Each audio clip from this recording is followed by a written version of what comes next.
iftar vaxtını İrşad təqdim edir. 25 Mart Ramazan ayının 25-ci günü. Bakı üçün iftar vaxtı 19:12. Sevgili dostlar, hər il olduğu kimi bu ildə Ramazan proqramı ilə ilahiyyatçımız Yaşar Qurbanovun doyumsuz söhbətləri ilə sizlərlə birlikdəyik hocam. Rəbbimizə şükürlər olsun. Uca Allahın salamı, salavatı Peyğəmbərimiz sallallahu aleyhi və səlləm, onun əhli beyti, əshabların üzərinə olsun. Rəbbimiz dualarımızı qəbul eləsin. Həqiqətən də ən gözəl, həyatımızın ən gözəl günlərini yaşayırıq. Bu Ramazan günləri və xüsusilə son gecələr, dünənki gecə də çox möhtəşəm gecə idi. Yəni Qədir gecəsi ehtimalı olan gecə, amma yenə də önümüzdə ən möhtəşəm gecə var. O da 27-ci gecə. Ən çox Qədir gecəsi ehtimal olunan gecələrdən birisi. O barədə inşallah sabah danışacaq. Çünki bugün cüt gecədir. Cüt gecədə Qədir gecəsi ehtimal olmur, amma biz Peyğəmbərimizin buyruğu nədir? Ramazanın son 10 günün hamısını Peyğəmbərimiz sallallahu aleyhi ve sellem ibadətlə keçirərdi. Amma sabahki gecə haqqında sabah danışarıq Allahın izinə verişimizdə. Çünki ən möhtəşəm, ən çox təsadüf olunan gecə, o barədə Peyğəmbərimizin sahabilərinin çoxlu rivayətləri də var. O barədə danışarıq, amma Ramazanın son 10 günü tək gecələr onsuz da sürətlə keçib gedir. Fərqi yoxdur, bizi hamısını nədir? İbadətlə keçirək. Baxın, gözəl bir mövzudur, səadət ibadəti. Nə deməkdir bu səadət? Yəni, o razı olanların üzündə parlayan təbəssüm, hər nə qədər kədər və ağrı içində olsalar da bir ibadətdir. Səadət, xoşbəxtlik. Əslində bu, böyük bir ibadətdir. Və onu yerinə yetirmək namaz, zəkat və orucdan daha çox şey tələb edir. Səy tələb edir, çalışmaq. Bu ibadət mələklərin zikrinə bənzəyir. Çünki o fasiləsiz bir ibadətdir. Əgər onu özün üçün seçsən, sənə daim qalar. Baxın, nə gözəl bir ibadət. Yəni, səadət ibadəti. Yəni, bu insan ki, üzündən qəm qüssə heç vaxt ayrılmır və dilindən şikayət ifadəli əksik olmur. İstər qəsdən, istər təsadüfən, Allahın əzəli və uca nemətlər içində olduğu halda bundan xəbərsizdir. Deməli, o, səadət ibadətindən məhrum olan nədir? İnsandır. Yəni, o insan ki, deyir, məhrum olub səadət ibadətindən.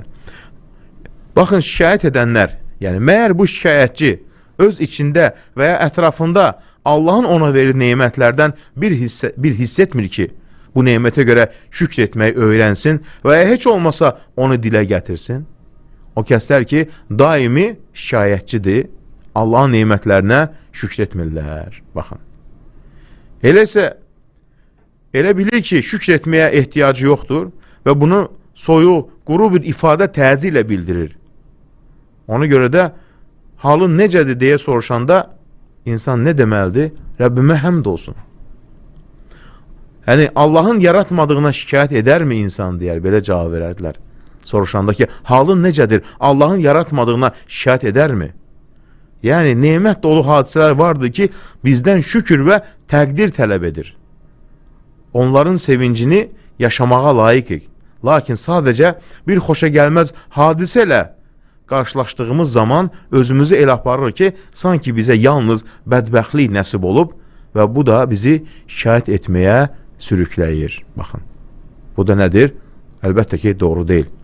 İblis bizi şükr etməkdən yayındıraraq boş vədlərlə aldadır və bizə elə hiss etdirir ki, baxın, və bizə elə hiss etdirir ki, bizim güya şikayət etməyə haqqımız var. Və bu sadəcə şəraitdən dolayıdır. Bundan artıq bir şey deyil. Halbuki biz unuduruq ki, bu şəraitlərin özü Allahın əskərlərindən biridir və bizi Allaha yönləndirmək üçün var edilmişdir. Ona qarşı şikayət etməyimiz üçün deyil. Baxın, həqiqətən də. Məyər bilmir ki, insan, İblisin cənnətdən qovulduqdan sonra verdiyi ilk qərar bizi şükür edənlərdən olmamağımız üçün çalışmasıdır. Allah Teala bunu açıq şəkildə bizə bildirmişdir. Sonra onların önlərindən, arxalarından, sağlarından və sollarından onlara yaxınlaşacağam. Sən onları çoxunu şükr edən görməyəcəksən. Əraf surəsi. Baxın. Hər gün və hər gecə iblis bizi Allahın nemətlərinin bolluğundan uzaqlaşdırmaq üçün çalışır. Baxın. O bizi uzaqlaşdırır, hər dəfə yeni bir problemə sürükləyir. Ailə sahibi olsaq, məsuliyyətdən şikayətlənməyə vadar edir, evimiz olsa, işdən gileylənməyə yönləndirir, mal-mülk əldə etsək, sərvətimizdən narazılıq etməyə sürükləyir, o bizi daim nəsə ilə bağlı şikayət etməyə və nəfsimizi bütün bu şeylərdən təcrid etməyə sövq edir. Hansı ki, nə qədər Allah Teala bizlərə neymətlər verib və bu neymətlərə görə biz Rəbbimizə şükr etməliyik. Buna görə də nəfsi və arzuları ilə mübarizə aparmalıdır insan. Nə mənada? Yəni, nə deyir Allah Teala Quran-ı Kərimdə? Və sən onların, yəni Allah Teala bizlərə vəsf eləyir, iblis icazə istədi və dedi ki, və sən onların çoxunu şükr edənlərdən görməyəcəksən. Yəni, mən onları aldıracağam və onlar şükr edənlərdən olmayacaq. Bu Allahın, yəni şükr etmək, səadət, xoşbəxtlik Allahın sevimli bir ibadətidir. Şükr etmək, iblisin ilk planını məhv edən bir ibadətdir. Onun sənin doğru yolun üstündə oturacağam sözləri ilə başladığı hiləsinə qarşı çıxmaqdır. Nə qədər insan hələ də Allahın neymətlərinə görə şükr edə bilmir. Sanki o hər şey əhatə edən bir plan qurmuşdur və onun yeganə məqsədi bizi şükr edənlərdən olmamaq üçün hər tərəfdən yayındırmaqdır. Baxın, əgər bir qəlb Allahın ona verdiyi neymətlərdən razı və xoşbəxt olarsa, ona qarşı kim bəslənlər ki, sanki o nailiyyətsiz, heç bir əhəmiyyəti olmayan biri kimi yaşayacaq və qarşısına qoyulan reallığa təslim olacaqdır. Digər insanlar belə baxırlar. Amma sən öz əlində olan neymətləri görmürsən. Bax, iblis razılıqdan qaynaqlanan bu daxili rahatlığı sarsıtmaq üçün belə bir plan qurur. O əvvəlcə gerçəkliyə toxunan məntiqli fərziyyələrlə başlayır. Burada da cavab tapmazsa, o zaman yalan fərziyələr irəli sürür. Yalan fərziyələr də qarşı qəti bir cavab tapmazsa, onları daha da böyüdüb pişirdir ki, nəticədə biz əsas fikri tamamilə unudaq və şükr edənlərdən olmayaq. Beləliklə bizi hər tərəfdən dünyəvi hədəflər ardınca yorulmaqdan qaçmağa, digər tərəfdən isə şükr etməkdən ümidsizliyə düşməyə məcbur edir. İblisin birinci ibadəti nədir? Bizləri Allaha şükr etməkdən uzaqlaşdırsın. Niyə istədiyim şeylərə can atarkən eyni zamanda sahib olduqlarımdan həzz alıb razı qala bilməyim ki? Bunda nə ziddiyyət var? Çoxları bunu bacarmır. Kim deyib ki, daha yaxşıya doğru dəyişmək üçün mütləq reallığımdan narazı olmalıyam? Bu fikri yayan yalnız iblistir. Mənim reallığım istəsəm də, istəməsəm də məni müşayiət edəcək. Dəyişməyə qərar versəm də, verməsəm də o mənim də olacaq. İblis hər gün beynimizə təlqin edir ki, bizimlə razılıq arasında bir ziddiyyət var, ora girsin. Halbuki həqiqət budur ki, razılıq insanı sövq edən bir gücdür. Razılıq xoşbəxtliyin yoludur. Xoşbəxtlik isə insanı ümidli olmağa vadar edir. Ümid isə uğurun əsas motivasiya qaynağıdır. Uğurlu insanların həyat hekayələrini oxu, lakin onların heç birinin nikbin olmadan uğur qazanmadığını görməzsən. Hər zaman gözəl baxıblar həyata. Baxın, misal üçün, əlimizdə olanları o qədər iblis bizə şükr etməkdən uzaqlaşdırır ki, neymətlər bizi az görsənir. Bax, misal üçün, məsələn, 2020-ci ildə dünyanın ən varlı adamı, yəni Jeff, hansı ki Amazon şirkətini quran, deyir ki, ilk dəfə şirkətini qurarkən evinin qarajında qurmuş, köhnə bir qapını masa kimi istifadə edərək iş masasına çevirmişdi. Bugün hər şeyi satan bir nəhəng bir şirkətə çevrilib. Nikbin baxdı. Yəni ona görə də bizim də, baxın, bugün ən qabaqcı şirkətlərin əksəriyyəti çox təvazükar bir başlanğıca yola çıxmışdır. Əgər onların qurucuların nikbinliyi olmasaydı, o nəhəng şirkətlər sadəcə kağız üzərində çizilmiş planlardan ibarət olardı. Nikbin baxmaq həyata. Mənfi baxmamaq, şükr etməmək elə budur. Sən şükr etmirsən Allahın verdiyi neymətlərə, o zaman nikbin də ola bilmirsən, ümidsiz olursan. Bəs razılıq, insanın nikbin olmağa sövq edən güc ilə hər zaman həyatda irəliləyimi arasında bir bağ var. Bu olmasa ziddiyyət olacaq. Bax, niyə biz yeni uğur əldə etmək istədikdə əvvəlcə ümidsizliyə, sonra isə narazılığa düşməliyik? Niyə uğurlu görünmək üçün sahib olduğumuz gözəl şeyləri görməməzdən gəlməliyik? Lakin Allahın bizə bu dünyada bəxş etdiyi nemət xəzinəsinə baxmaq və onunla razı olmaq işimizdə güc, rahatlıq, nikbinlik hissini gücləndirir. Bu da bütün çətinlikləri daha asan, qarşıdakı maneələri isə daha keçilməz edir. Və biz bu yolda bataraq hədəflərimizə şükür və minnətdarlıq içində çatırıq. Yəni şükür, şükür, şükür. İnsan əlində olanlara şükür etməsə, nə zaman razı qalacaq ki? Müsibət, düşüncə və nikbinlik sadəcə motivasiya sözlərindən ibarət deyil. Əksinə, bunlar bədənimizdə kimyəvi reaksiyalar yaradır və müəyyən hormonların ifraz olunmasına səbəb olur ki, bu da hisslərimizi və əhval-ruhiyyəmizi dəyişə bilər. Bax, müsbət düşüncə. Mənfi düşüncə isə tam tərsi. Baxın, beyində insanın deyil, şəbəkə aktivləşdirmə sistemi var. Adlı bir sistem mövcuddur. Bu sistemdə bəzi hüceyrələr beyinə daxil olan məlumatları əhəmiyyətinə görə süzgəcdən keçirir. Məsələn, əgər müəyyən bir insan avtomobil almaq üçün axtarış aparırsınızsa, bu axtarış müddətində gözləriniz daim həmin avtomobilin yolunuzda olduğunu sezəcək.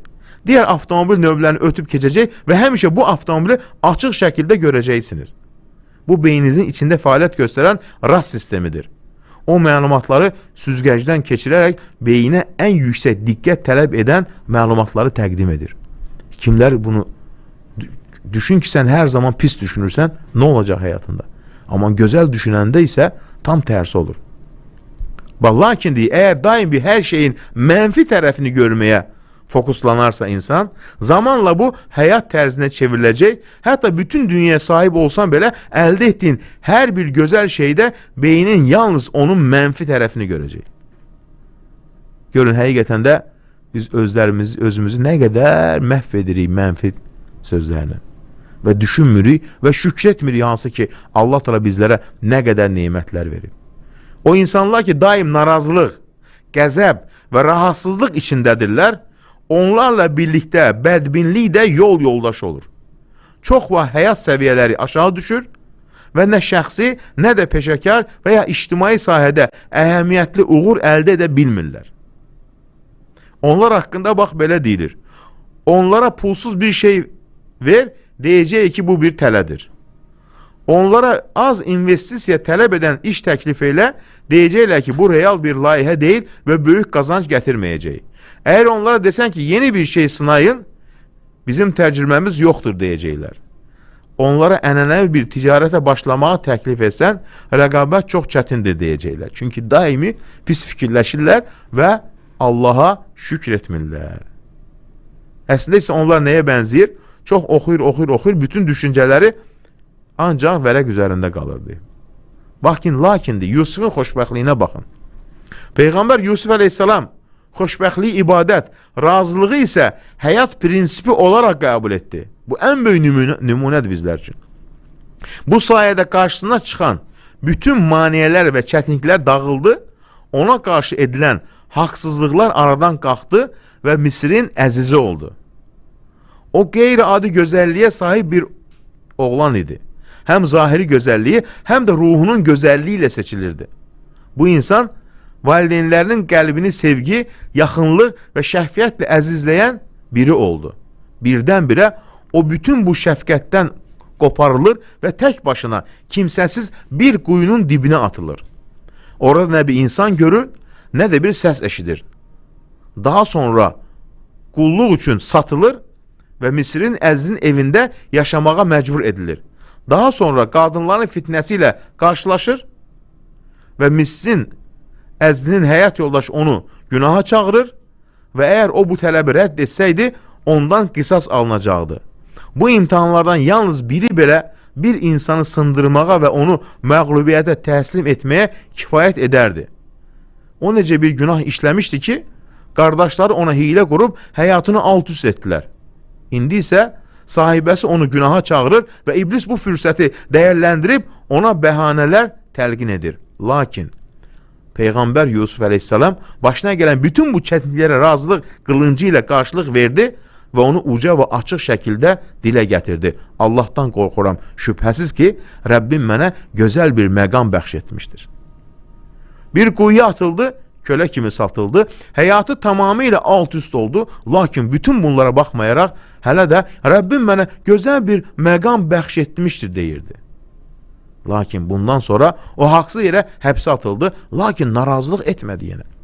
Əksinə, ona verilən görəvi yerinə yetirməyə davam etdi və həbsxanada belə insanları Allaha dəvət etməyə başladı. Ey həbs yoldaşlarım, ayrı-ayrı ilahlar daha yaxşıdır, yoxsa tək və qalib olan Allah? Hekayənin sonunda o Misrin əzzinə çevriləndə nə dedi Allah haqqında? Allah mənə lütf etdi, çünki məni zindandan çıxardı. Baxın, bütün bunlar hamısını unutdu. O zindandan çıxmağı bir bəladan qurtuluş yox, bir nemət və kəramət kimi gördü. Çünki o, həbsxananı heç vaxt imtihan olaraq görmədi. Biz isə qəlbimiz sındıqda və ya bir çətinliklə üzləşdikdə dərhal, niyə ey Rəbbim deyirik?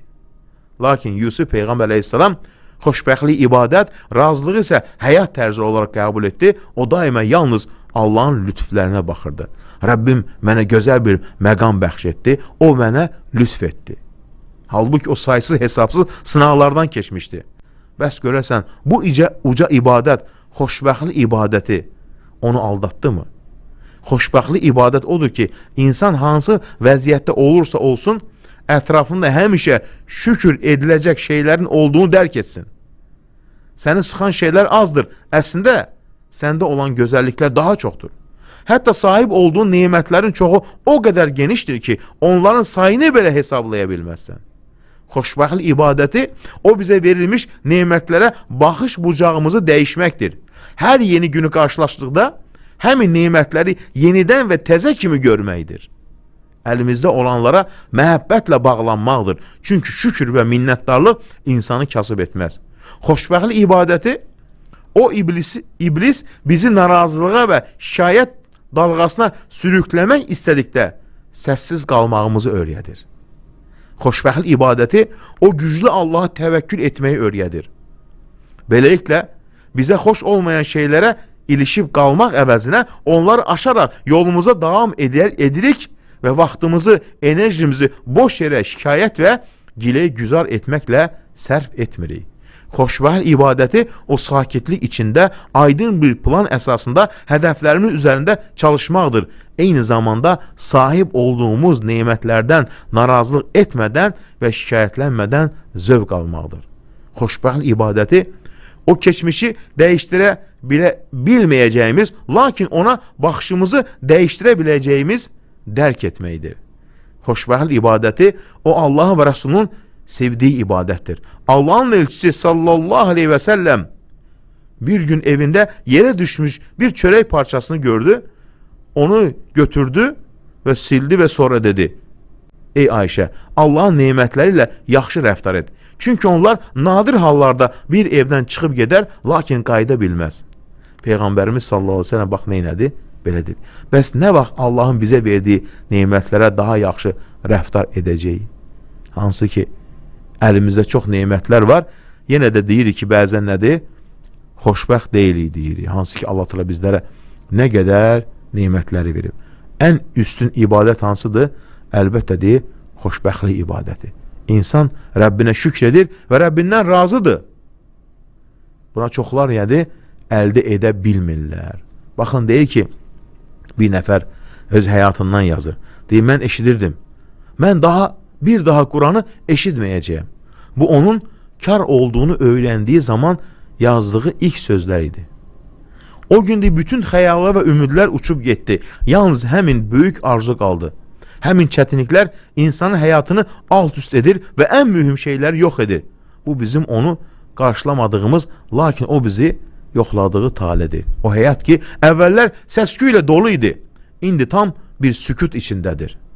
Sanki o şüşə arxasında yaşayır, o səs ki, daim yüksəlirdi, indi böyüyə və ya kiçiyə salam verməkdə belə acizdir. Hansı ki, əvvəl eşidirdim, birdən o deyir, eşitməmi neynədim, itirdim. O beyin indi sükuta qərq olub. Danışmaq üçün çırpınır, lakin baxışları onu ələ verən bir dəllə çevrilib. Orada heç kimin bilmədiyi bir yerdə danışıq bastırılıb və susqunluq hökm sürür. Onun yanında olan şəxs ən sadə sözləri ona eşitdirmək üçün çırpınır, o isə yalnız əllərini tərpədərək nəyisə ifadə etməyə çalışır və ancaq gecikmiş bir mənanı ötürə bilir. O indi səssiz addımlarla suyun üstündə gəzir ya da havada süzür kimi görünür. Bax, bu neymətidir. Nə qədər insanlar bilmirlər eşitmək neymədir. O indi səssiz bir dünyada yaşayır. Eşitmək neyməti yox olub. Yalnız dərin bir sükut var. Həssas və ehtiyatlı bir şəkildə həyatını davam etdirir. Çünki əvvəllər sürətli və qəti addımlarla yerə möhkəm basan biri indi isə sanki yer üzü onun ayaqları altından sürüşüb gedir, deyir. Hansı ki, mən deyir, bundan əvvəl nədir? Eşidirdim. Yəni, həkimlər deyir, elm kitabları açdılar, mürəkkəb analizlər apardılar və onun vəziyyətini dəqiq şəkildə diaqnoz etdilər. Onlar müzakirələr aparıb, nadir tibbi terminlərlə fikir mübadilə etdilər, səbəblər araşdırdılar, ancaq onun üçün ən məntiqli və ən sadə səbəb unutduğu şükür idi. Mən təşəkkürümü unutdum, deyir.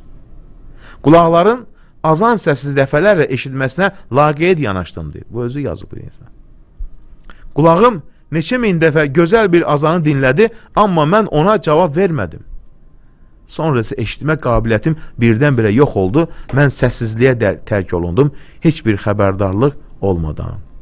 Qulaqlarım sustu və artıq heç kim mənə, əgər suyun axını təmiz deyilsə, heç olmasa onu dayandırma deyə bilməzdi. Mən təşəkkürümü unutdum, deyir. O nəmətdən istifadə edirdim, amma onun mənası və dəyəri üzərində düşünmürdüm. Onun mənə verdiyi neymətin heç vaxt tükənməyəcəyini düşündüm və bilmirdim ki, şikayətlənənlər üçün təşəkkür edilən neymət tükənməyə çox yaxındır. O zaman ki, qeybət və söz gəzdirilməklə məşğul idim, o neymətin içində rahat oturmuşdum və ondan heç bir bezmirdim, ancaq bilmirdim ki, təşəkkür edilməyən bir neymət tükənməyə yaxındır. Mən təşəkkürümü unutdum. Sözlərim sinəmdən çıxıb göy üzünü qarşılayanda sanki heç bir dəyəri olmayan sözlər idi.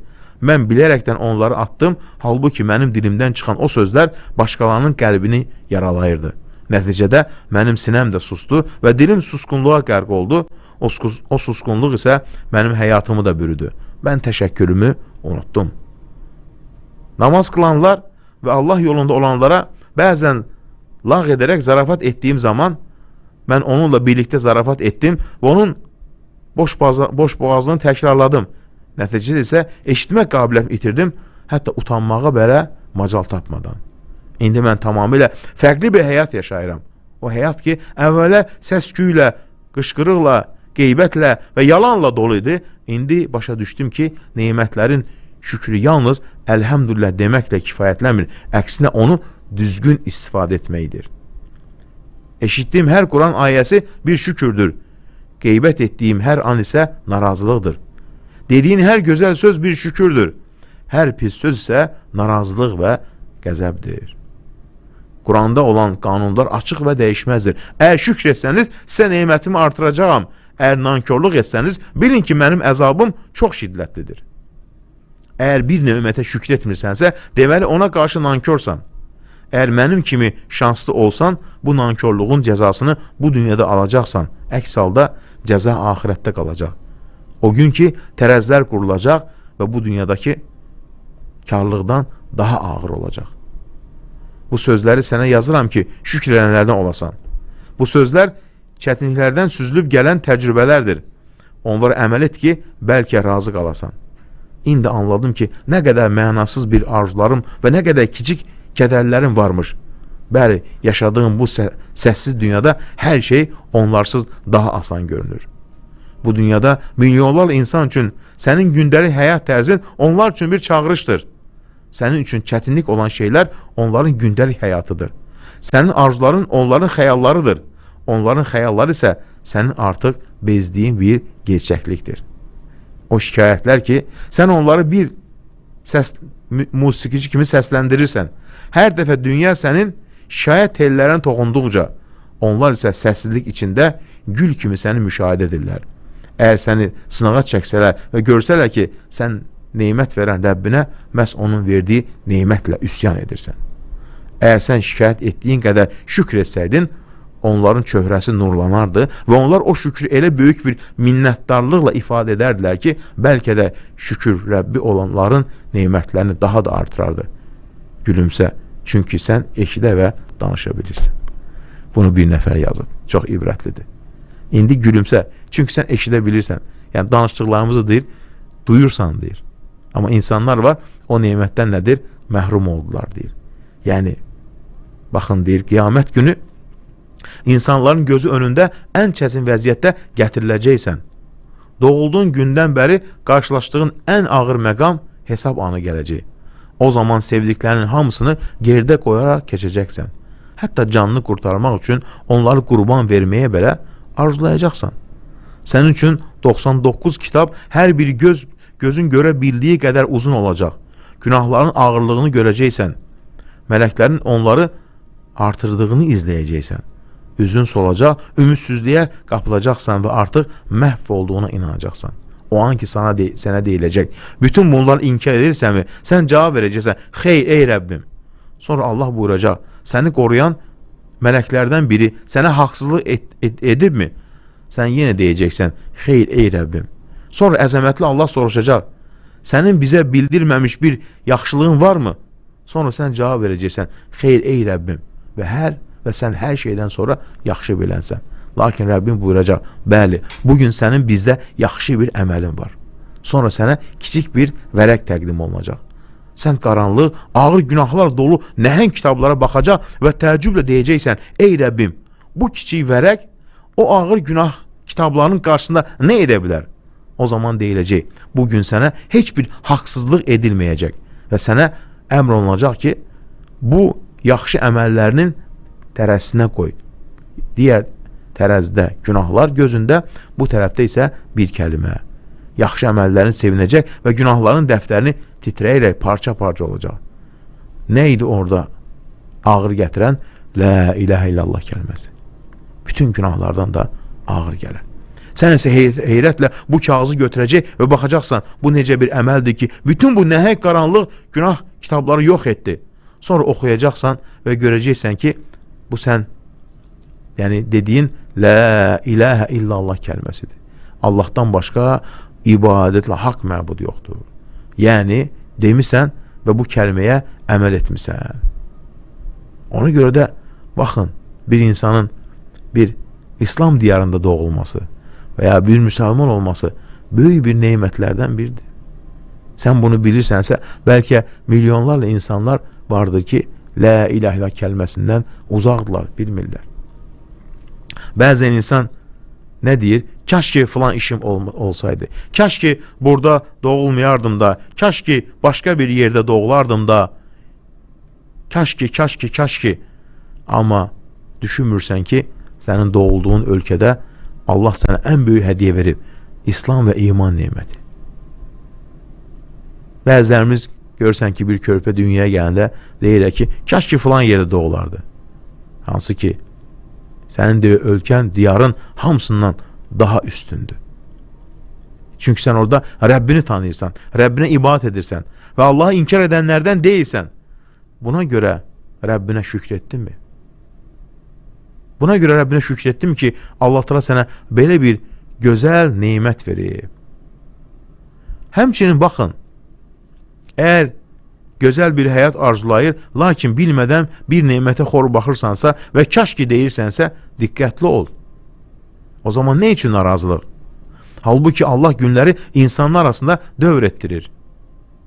Yeganə sabit dəyişməz varlıq isə Allahdır. O samətdir, heç nəyə möhtac deyil. Bütün insanlar isə ona möhtacdırlar. Baxın, deyək, təsəvvür et ki, tarixdəki bir padşah qəfil dirilib və sənin yaşadığın şəraiti görür. O yumşaq pambıq yataqda yatır, isti və soyuq su istədiyi kimi krandan axır, içməyə və soyuq su, yuyunmağa isti su var. O təkcə bir düyməyə toxunmaqla kondisiyoneri işə salır, sürətli nəqliyyat vasitələrlə rahat səyahət edir və saniyələr ərzində dünyanın istənilən yerinə məlumat ötürür.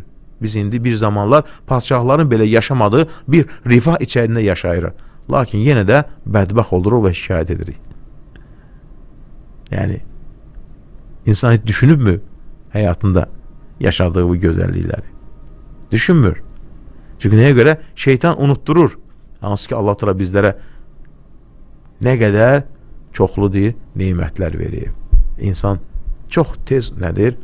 Unutqandır. Və kaş ki və sonra nədir? Gec olur. Hansı ki Rəbbimiz bizlərə nə qədər nemətlər verib. Baxın deyək, ey Rəbbim, həqiqətən mənim gücüm tükənmişdir. Kim demişdi? Nuh Aleyhisselam. Həyatındakı hər zəiflik anı bir fürsətdir. Çünki o an duaların qəbul olunmağa daha layiq olduğu bir zamandır. O zaman ki acizliyi etiraf edirsən. Baxın nədir? Biz Davudu imtihana çəkdik. O da dərhal Rəbbindən bağışlama dilədi. Fəlakət və imtihanlardan qurtuluş yollarından biri nədir? İstiğfar. Estağfurullah. Allahım səndən bağışlama diləyirəm. İstər çətinlik anlarında, istər rahatlıqda. Əgər bir fürsəti qaçırdınsa və ya bir nemət itirdinsə, peşmanlığa qapılma. Bu ayəni oxu. Bəlkə də Rəbbimiz bizə ondan daha xeyirlisini bəxş edəcək. Üzüntü qəlbə və sinir sisteminə təsir edir. Kədər və itkilər depressiya səbəb ola bilər. Özünüzü bədbinliyə yox, ümidə doğru aparın. Əgər Allah səni himayə edərsə, gözlərin rahatlıq tapar. O səni qoruyacaq və sənə imkansız görünən şeyləri asanlaşdıracaqdır. Çünki o hər şeyə qadirdir. Allahım bizi himayə etdiklərin sırasına qəbul elə deyə dua edərdi Peyğəmbərlər. Baxın, sevinç insan ümidini başqa varlıqlardan kəsib yalnız Allaha bağlılıqla tapar. Sevinç bu deməkdir. Qəlbindən çıxar bütün məxluqatı, ancaq Rəbbinə bağla. Narahatlıq içində xoşbəxtliyi məhv etmə, işini yaradana həvalə elə. Baxın nə deyir İbn Məsud? Peyğəmbərlərdən biri çətinlik çəkdikdə Allahdan başqa heç kimə sığınmazdı. Bu səbəbdən də Subhanallah deməyə çoxaldardılar. Təsbiyə yönələrdilər Peyğəmbərlər. Hər bir Peyğəmbər çətinliyə düşəndə nəyə yönələrlər? Təsbih.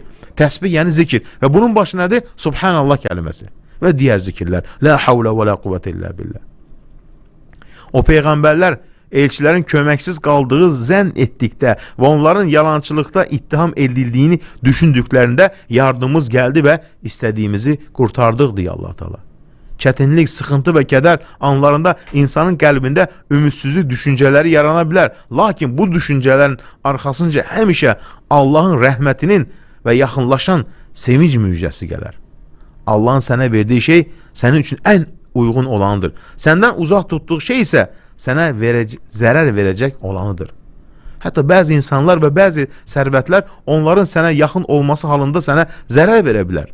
Allah isə onları səndən uzaqlaşdıraraq səni qoruyur. Bəlkə də bu görünməz bir bəlanın qarşısını almaq üçündür. Əgər qəlbində xoşbəxtlik gətirmək istəyirsənsə, əvvəlcə ətrafındakı insanları sevindirməyə çalış. Çünki insanlara yardım etmək sevincin ilk addımıdır. Xoşbəxtlik həyatın qüsursuz olmasından deyil, sən onu necə gördüyündən asılıdır. Əgər gözlərini qüsurlardan yayındırıb gözəlliklərə baxmağı bacarsan, dünya sənə daha xoş gələcək. Bəzən ağrıların və dərdlərin çoxalar, keçmişlərin ağrılarını xatırlayarsan və səni susqunluq bürüyər. Bu zaman Yaqub Peyğəmbərin sözlərini xatırla. Mən kədərimi və dərdimi yalnız Allaha şikayət edirəm. Qaranlıq Yusufun üzərinə çöktü, sıxıntılar artdı, lakin o ümidsiz oldu mu? Xeyr. Neynədi? Lakin o səhvini düzəldib, üzr istədikdə və əbədi və diri olan Allaha yönəldikdə belə dedi: səndən başqa ibadətdə heç bir ilah yoxdur, sən pak və müqəddəsən, həqiqətən mən öz nəfsimə zülm edənlərdən olmuşam. Allah buyurdu, biz onun duasını qəbul etdik və onu qəm-qüssədən qurtardıq. Baxın. Nəhl surəsi insanları tələskənlikdən çəkindirməklə başlayır. Səbrə əmr etməklə bitirir. Allahın əmri gələndə onu tələsdirməyin. Səbr et, sənin səbrin yalnız Allahın yardımı ilədir. Baxın. Var dövlətlə səbrin arasındakı fərqi yalnız Allah bilir. Amma Allaha güvənən və səbr edən insan əslində bütün xeyirləri bir yerdə toplamış olur. Allah rahatlıq anlarında şükürlə yad etmək çətinliklər zamanı nicatın səbəblərindəndir. Allahın Peyğəmbəri Lutu xilaf etməsi ilə bağlı düşün. Bizdən bir nemət olaraq şükür edənləri belə mükafatlandırırıq. Ey iman gətirənlər, əgər Allahdan qorxsanız, o sizə haqq ilə batılı ayırt edəcək bir meyar verər və sizin günahlarınızı örtər. çətinliklərə düşəndə onları Allahın sənə göndərdiyi bir imtahan və eyni zamanda bir nemət kimi düşün. Baxın nə deyir Sufyan Savri. Cəfər Sadiq deyir, mənə belə tövsiyə etdi. Əgər bir iş sənin üçün çətinləşsə, la havlə və la quvvətə illə billah sözünü deyin. Çünki bu sevincin açarıdır və cənnət xəzinələrindən biridir. Əgər Allah insanlara bir rəhmət qapısı açarsa, heç kim onu bağlaya bilməz. Özünü çıxılmaz vəziyyətdə hiss etmə. Bu ayəni qəlbində daşı. Çünki əgər Allah sənə bir xeyir qismət edərsə, onu heç kim səndən ala bilməz. Beləliklə biz Yusufu yer üzündə möhkəmləndirdik. Yusufu əslində ayrılmaq ağrısını çəkdi Yusuf əleyhissalam. Yad ölkədə tənha qaldı və illərlə zindanda qaldı. Amma Allah onun bu uzun imtihanlarını böyük bir mükafatla əvəzlədi. Allahın imtihanı uzatması verəcəyi neməti böyütmək üçündür, deyir. Ona görə nə deyir tabinlərdən birisi? Kim la havlə və la quvvətə illə billah. Güc və qüdrət yalnız Allahdan sözünü deyərsə, Allaha sığınarsa, Allah ondan çətinlikləri və kasıblığı uzaqlaşdırar, deyir. Ona görə Peyğəmbərimiz nə buyurur? Çətinlik zamanı oxunacağı duaları öyrəndinmi, deyir. Allahım, sən mənim Rəbbimsən, səndən başqa ilah yoxdur. Mən sənə təvəkkül edirəm və sənə heç bir şey şərik qoşmuram. Rəbbinə qayıt. Allahın mərhəməti həmişə sənə doğru gəlməkdədir, Həsən Əl-Basri buyurur. Hətta gecənin qaranlığı sənin üzərinə çöktüyündə belə onun mərhəməti sənə doğrudur, deyir, gələcək, deyir. Baxın, insan hər zaman qəlbini ucalar ucası deyir, Allaha bağlamalıdır. Hər bir şeydən nədir? Əlbəttə ki, çıxış yolu var. İnsan Rəbbinə güvənərsə, Allahdan istəyərsə və nemətləri şükür edərsə, Allah da o nemətləri artırar. Əsas nədir? Baxın, əlimizdə olan nemətlərə şükür etməyi. Əgər şükür etməsi, nemətlər bizdən alınacaq. Allah nemətlərimizi bol eləsin. Amin hocam. Hocam, 1-2 dəqiqə varkən fürsət bilin, 1-2 sual oxuyum icazənizlə, sonra çatdıra bilmirəm. Deyir ki, mən Qurani Kərimi qulaq asanda rus dilində qulaq asır hocam, oxuyanda da rus dilində oxuyur. Oxumaqmı yoxsa dinləməkmi? Hansı daha yaxşı olar? İkisi də faydalıdır. Yəni ikisi də faydalıdır. Əlbəttə ki, birinci dərəcədə Qurani Kərimi olduğu kimi üzündən oxumaq ən böyük fayda. Yəni ərəbcə oxumaq. Çünki nəyə görə? Onu oxumaq belə insan qəlbinə şəfa gətirir, sıxıntılar aradan qalxır. Amma onu da oxu, həmçinin də öz dilində, başa düşdüyün dildə oxu ki, mənalarını dərk edəsən. Hamısı savabdır. Yəni Quran oxumaq da savabdır, dinləmək də savabdır. İnsan bəzən oxuyar, yoruldun, dinlə. Yəni ibadətləri, baxın, dəyişdirmək lazımdır. Yəni, müstəhəb ibadətləri həmişə deyil alimlər ki, dəyişdirin. Nəyə görə?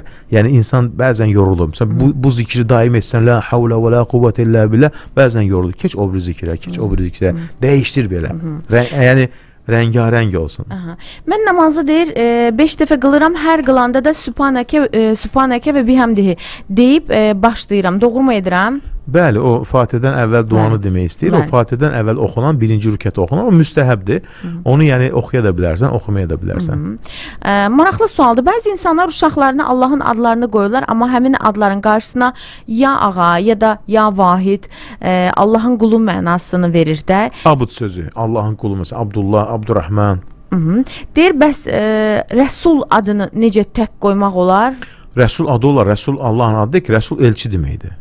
Sən desən ki, Abdur Rəsul, doğru deyil, Rəsulun qulu. Biz Peyğəmbərin qulu deyil, biz Allahın quluyuq. Ümumiyyətlə, bəzi adlar var ki, onlar sırf Allahdan başqasına heç zaman onu qoymaq olmaz. Bəzi adlar var ki, müştərəkdən, insanda da var o ad. Misal üçün, rəhim sözü. Rəhim nədir? Rəhmətli deməkdir. Amma altı Quran-Kərim buyurur ki, "Vəkənə bil mu'minənə rəhimə", Peyğəmbərin möminlərə qarşı rəhimli idi. Rəhim adlandırdı. Amma bəzi adlar var ki, misal üçün, olmaz, Allah sözü olmaz qoymaq. Xaliq sözü olmaz. Əs-Saməd olmaz. Saməd bütün kainat Allaha möhtacdır. Yəni bəzi ilah sözü olmaz. Bəzi adlar var ki, misal üçün, yəni önünə əlbəttə ki, abd qoyulsa, misal üçün ki, Abdullah, Allahın sevdiyi, Peyğəmbərimiz buyurur ki, Allahın ən sevdiyi adlar hansıdır? Abdullah, Abdurrahman. Rəhmanın qulu Allahın qulu adıdır. Abdurrahman. Bilmirdim.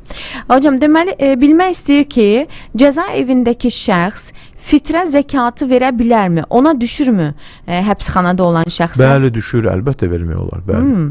Özünün və övladlarının adından həbsxanada ehtiyacı olan şəxsə vermək istəyir. Verə bilərmi? Zəkat vermək istəyən də məhkumdur, yəni. Verə bilər, əlbəttə ki. Verə bilər. Bəli. Təsbihat təsbihat yəqin namazı deyə namaz varmı? Təsabih namazı var, elə bir namaz. O uzun bir namazdır. Onu varsa necə qılınır? Peyğəmbərimiz buyurur ki, insan ömründə heç olmasa bir dəfə qılsın, ömründə heç olmasa ayda, ömründə həftədə. O uzun bir namaz. Onu oxuyaram inşallah dinləyicilərimizə. Təsabih namazı. Neçə rükətdir ki hocam? O 4 rükət qılınır. Sadəcə orada Subhanallah və elhamdülillah və la ilahe illallah ekber sözləri çox deyilir. Rükətdə 10 dəfə deyilir, səcdə 10 dəfə deyilir. Uzun bir namazdır yəni. Duha namazı vaxtı nə qədərdir? Duha namazı günəş tam çıxandan sonra günorta namazına 20 dəqiqə qalmışa qədər, 20-15 dəqiqə qalmışa qədər qılmaq olar. Dualarımızda ya Rabbim, ya Resulallah demək doğrudurmu? Yox, biz ya Rabbi demək olar. Ya Resulallah deyənsən Peyğəmbərdən istəyirsən, Peyğəmbərdən də istəmək olmaz. Ancaq dua ibadətdir. Allah da Quran-Kərimdə duanı ibadət adlandırır. Bu ibadət Allahdan başqasından istəməz. Sən deyirsən ya Resulallah, Peyğəmbərimiz sallallahu əleyhi və səlləm deyir ki, məndən yox, innəmə yustəğafu billah, Allahdan istəyin. Ona görə də ya Resulallah o yox, ya Allah ancaq. Mən də buna görə fırça yemişəm, artıq yavaş-yavaş tərk edirəm. Hocam, onda reklamlar var. Reklamlardan sonra inşallah davam edəcəyik iftar saatında. İftar vaxtını İrşad təqdim edir. 25 Mart Ramazan ayının 25-ci günü. Bakı üçün iftar vaxtı 19:12.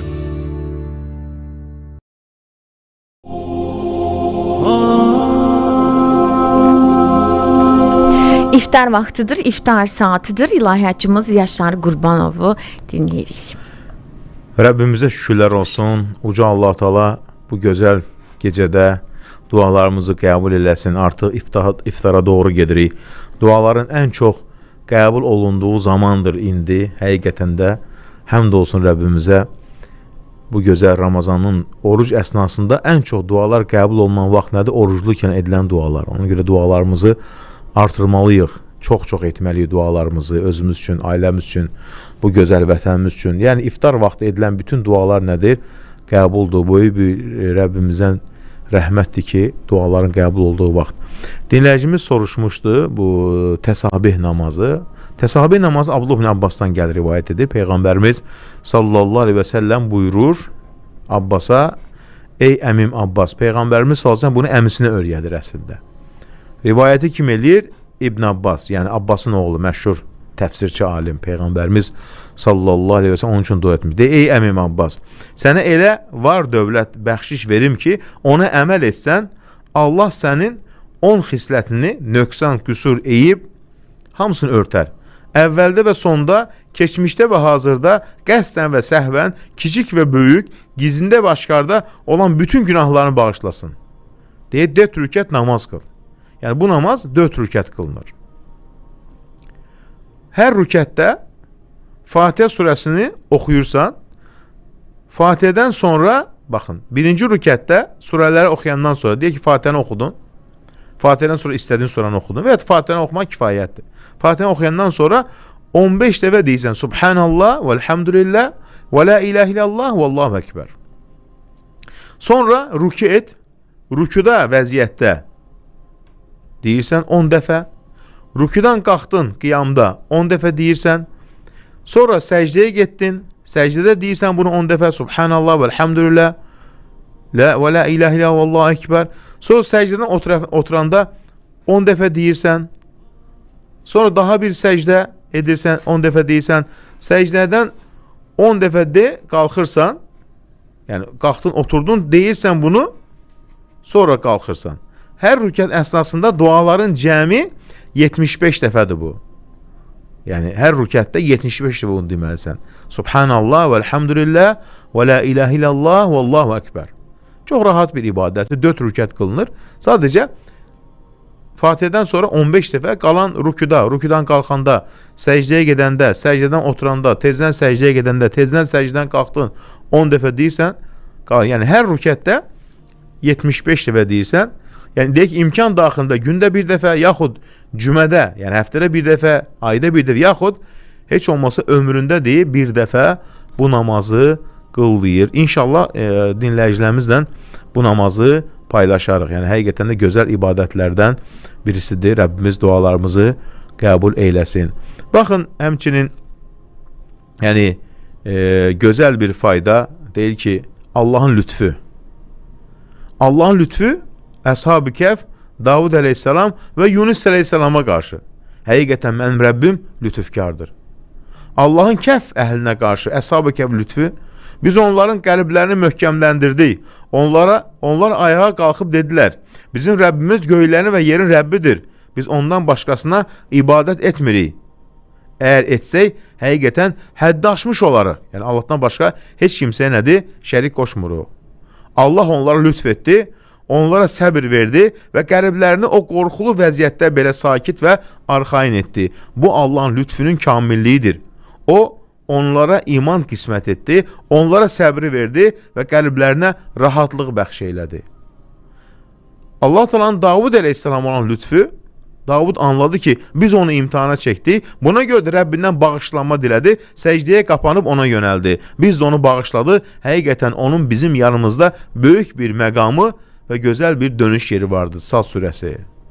Baxın, deyirlər ki, Davud Peyğəmbər etdiyi bir günah Allah tərəfindən ətraflı izah edilməmişdir.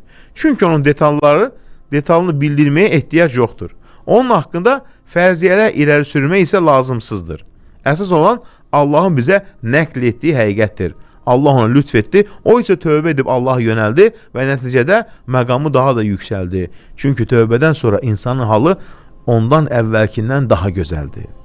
Allahın Yunus Peyğəmbərə olan lütfü, Yunus Peyğəmbər əleyhissalam Neynəvə şəhərindən ayrıldıqda Allah onu bu çıxışı üçün cəzalandırmayacağını düşündü. Çünki icazəsiz çıxmışdı. Çünki o qövmünü haqq yola çağırmaq üçün əlindən gələn etmişdi. Lakin heç kim ona iman gətirmədi. Bundan sonra başqa bir qövmə yollandı və onların gəmilərinə mindi.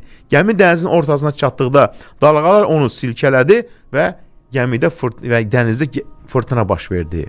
Onlar gəmini yüngülləşdirmək üçün bir nəfəri dənizə atmaq qərarına gəldilər və püşkatma etdilər. Yəni balaca bir gəmi, qayıq. Biz Yunus Peyğəmbərin adına, bu Yunus Peyğəmbər adına çıxdı. Lakin insanlar onun salih və xeyirxah biri olduğunu bilirdilər və onu atmaq istəmədilər. Buna görə də püşkatmanı 3 dəfə təkrarladılar. Hər dəfə Yunusun adına çıxdı. Artıq Yunus heç bir çıxış yolu görmədiyi üçün özünü dənizə atdı. O, Allahın onu xilas edəcəyini düşündü. O, həqiqətən də Allahın əmri ilə bir balıq gəldi və onu uddu. Bu hekayəni dərindən düşündüyüdə Allahın Yunus Peyğəmbər olan gizli lütfünü gördü. Çünki Allah balığı göndərdi, onu xilas etsin. Onun nə əli qırıldı, nə də ayağı, nə də ona bir zərər verdi. Yunus Peyğəmbər balığın qarnında 3 gün qaldı rivayətlərə görə. Həmin müddətdə o qəribə səslər eşitdi. Allah ona vəhiy etdi ki, bu səslər dəniz məxluqatının təsbihidir. Allah'a neynirlər? Zikr edirlər. Sonra Allah buyurdu ki, və onu xilas etdikdən sonra onun başı üstündə bir balqabaq yetişdirdi, bitkili yetişdirdi. Ondan yesin, içsin, özünə gəlsin. Yəni baxın, Allah Taala'nın lütfü hər yerdə insana gələr. Yəni Yunus qıssəsinin Allahın lütfü, ey insan düşün, duy, həmçinin anla ki, səbir məqsədlərə çatmağın yoludur. Əgər hər bir fərdin səbr edib savabını Allahdan gözləməsi vacibdirsə, o zaman Allah yoluna dəvət edən insanın, hər bir insanın, ailənin, ailə başçısının səbr etməsi daha da mühümdür. Yəni Allahın lütfü bax belədir. Deyir ki, yəni həqiqətən də yəni bir insan Allaha yönələrsə qəlbən, Allah Teala onu ummadığı yerdən ruzləndirər. Və xüsusən də bu gözəl gecələrdə, yəni bu gecələr nədir? Əlbəttə ki, Ramazanın son 10 günü tək gecələr. Çoxlu nədir? Dualar etməliyik. Həmçinin baxın, bu günlərdə ən gözəl ibadətlərdən birisi nədir? Sədəqə. Yəni insanlara yardım etmək. Nəyə görə? Önümüzdə möhtəşəm bir gecə gəlir. 27-ci gecə. 27-ci gecə Qədr gecəsinin ehtimal olunma arasında ən çox ehtimal olunan gecədir. Bunu sahabələrdən, İbn Abbasdan, digərlərindən rivayətləri var çox-çox. Həqiqətən çox zaman da 27-ci gecəyə daha çox əlamətlər çıxır. Yəni bir il daha çox, başqa gecələrdə də olur. Onu necə qarşılayacaq? Əlbəttə ki, sədəqə. Çünki sədəqə su kimi günahı söndürür. Peyğəmbərimiz buyurur, sədəqə verin, hətta bir xurma olsa belə.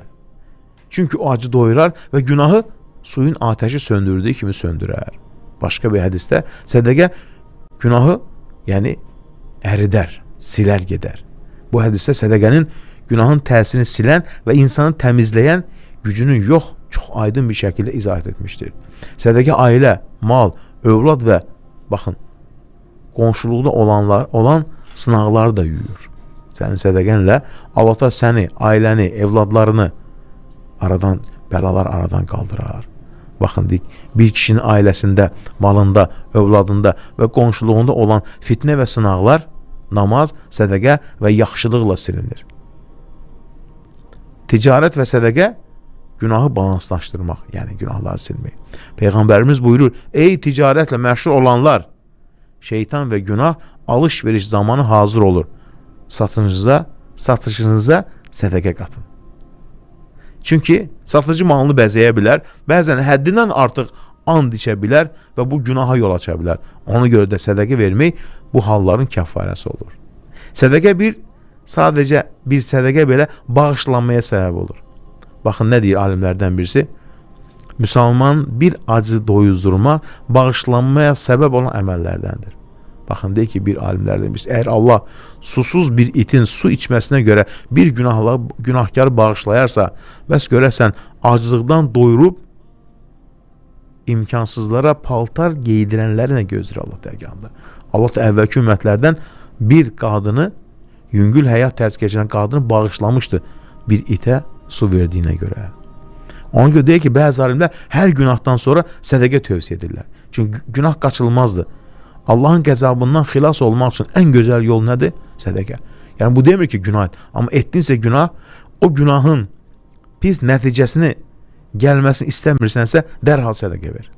Çünki sədəqə neyniyər? Allahın qəzəbini söndürər deyir. Sədəqatü sir, xüsusilə gizli verilən sədəqə tutfi qadabur Rab. Allahın rəhmanın deyir, qəzabını neyniyər? Söndürər deyir. Çünki sədəqənin günahı silməsi ilə bağlı çox sayda hədis və ayə var. Baxın, pis bir əməl etdikdə onun ardınca yaxşı əməl et ki, onu silər. Ayə. Sədəqə isə ən üstün yaxşı əməllərdən biridir. Ona görə də buna insan diqqət eləməlidir. Sədəqə günahların bağışlanmasına, xətaların silinməsinə, fitnə və bəladan qorunmağa səbəb olan dünyavi və axirəti təsiri çox böyük bir əməldir. İstər kiçik, istər böyük olsun. Nə eləməlisən? Halal qazancından ixlasla verilmiş bir sədəqə səni Allahın məğfirətinə, bağışlamasına neynir? Daha da yaxınlaşdırır. Baxın, İbn Cəd'an adında bir şəxsin yaxşılıq və onun əvəzi. Möhtəşəm bir hadisədir bu. Bunu alimlər kitablarında qeyd edirlər. Səhih bir rivayətdir. Yəni, məşhur alimlər qeyd edirlər. Bir gün İbn Cəd'an sevdiyi malını, yəni bir dəvəsini kasıb bir qonşusuna hədiyyə etdi. Çünki ən gözəl sədəqə nədir? Baxın, insanın sevdiyindən verməsi. Lən tənəlül birra həttə tunfiqu mimmə tuhibbun. Sevdiyiniz bir şeyi sədəqə vermədikcə o yüksək məqama çatmazsınız. Ona görə nə deyir alimlər? İnsan həyatında bir dəfə də olsa öz çox sevdiyi bir şey hədiyyə etməlidir. Bu ayəyə daxil olmaq üçün. Deyək ki, İbn Cəd'anın da sevdiyi bir dəvəsi var. Kasıb bir qonşusuna hədiyyə etdi. Bu qonşunun 7 qızı var idi. Onlar dəvənin südündən istifadə edirdilər. Baxın. Yay mövsümü gəldikdə quraqlıq və susuzluq başladı, torpaqlar çatladı. İbn Cəd'an və qəbiləsi su və ot axtarışına çıxdılar. Yeraltı su mənbələrinə baxmağa başladılar. İbn Cəd'an bir su quyusuna girərək su götürmək üçün aşağı enmişdi. Amma çıxış yolunu itirdi və qaranlıqla etdi. Quyuda bəzi daşlar çöktü. Yəni, o cığırı bağladı, düşünün. Oğulları 3 gün onun döndüyünü gözlədilər, amma sonunda ümidlərini itirdilər və mirası bölüşdülər. Dedilər, atamız ölüb daha. Su quyusunun içərisine girib, üzərinə çöküb. Oğullarından biri dedi, atamızın qonşuya verdiyi dəvəni xatırlayırsınız. O qonşu bu dəvəyə layiq deyil. Ən yaxşı süd verən dəvə. Beləliklə onlar köhnə və zəif bir dəvəni qonşuya verərək süd verən dəvəni geri aldılar.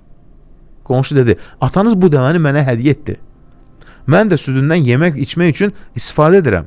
Onlar geri ver, daha yaxşısını al dedilər. Qonşu dedi, mən şikayət edəcəm. Dedilər, şikayət et, çünki artıq atamız ölüb. Qonşu dedi, ölüb, necə oldu?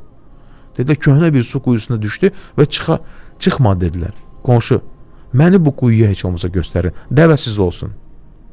İstəmirəm sizin dəvənizi. Qonşusu İbn Cədan tapmaq üçün bir ip və alov götürdü. Quyuya daxil oldu. Oranı təmizlədi. O quyunun ağzını açdı. Orada zəif halda olan İbn Cədanı tapdı. Onu quyudan çıxardı. Ona xurma verdi. Su içirdi. Ardından onu öz evinə apardı.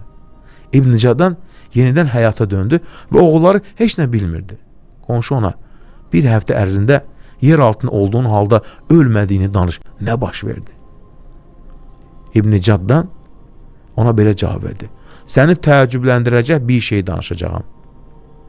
3 gün sonra ümidimi itirmişdim və özümü Allaha təslim etdim. O anda dodağımda südün axdığını hiss etdim. Bir qab yaxınlaşdı, mən içdim. Bu hər gün 3 dəfə baş verirdi. Amma 2 gündür dayandı. Səbəbini bilmirəm. Qonşu dedi, əgər nə üçün dayandığını bilərsən, təəccüblənərsən. Oğulların səni ölmüş hesab edərək dəvəni məndən geri aldılar. Bu dəvənin südü sənə Allahın mükafatı idi. Düşünün. 2 gündür içmədim deyir. Dinləyə görə 2 gündür dəvəni almışdılar deyir. O əlavə et, əgər sədəqə verənlər sədəqələrinin Allaha çatdığını və yoxsulun əlindən əvvəl Allahın əlinə çatdığını bilsəydi, o zaman verilən sədəqənin həzzini daha böyük hiss edərdilər. Yəni sədəqə alandan daha çox sevinərdilər. Yəni bir insana nədir? Yardım etmək, xüsusən də ki, düşünün bu yardımı Ramazan ayında edirsənsə, yəni bir kasıba Ramazan ayında əl tutursansa, əlbəttə ki, onun savabı Allah dərgahında daha böyüdür, daha üstündür. Sədəqə günahları silir, bəli, həmçinin bununla bitir, xeyr. Baxın, nə deyir? Nə xərcləsəniz, Allah onun əvəzini verər. O rızı verənlərin ən xeyirlisidir. Baxın. Sədəqə insanın malını fəlakətdən qoruyar. Ruzunu artırar, bərəkəti gətirər. Malı fəlakətdən, bəlalardan, zərərli fəsadlardan qoruyar. Eyni zamanda ona bərəkət gətirər, ruzunu artırar və sahibini daha faydalı və gözəl əvəz və mükafatlandıran ilahi bir səbəbdir. Baxın, deyik salihlərdən birisi olmuş bir hadisə. Deyir ki, bir gün çıxmışdım. Yolda səfərə gedərkən gördüm ki, birdən buluddan səs eşitdim. Deyir ki, ey bulud, səs gəlir. Filankəsin bağına get. Ora su endir. Gördüm ki, yolun kənarında bir bağ var. Gördüm, ora yağış endi. Ora sulandı. Hətta oradan arxlarla su axırdı. Gəldim, dedim, ey filankəs. Dedi, adımı hardan bilirsən? Dedim, sənin adını buludda eşitdim. Nə olmuşdu? Buluda əmr gəldi ki, filankəsin bağına su endi. Sən nə edirsən?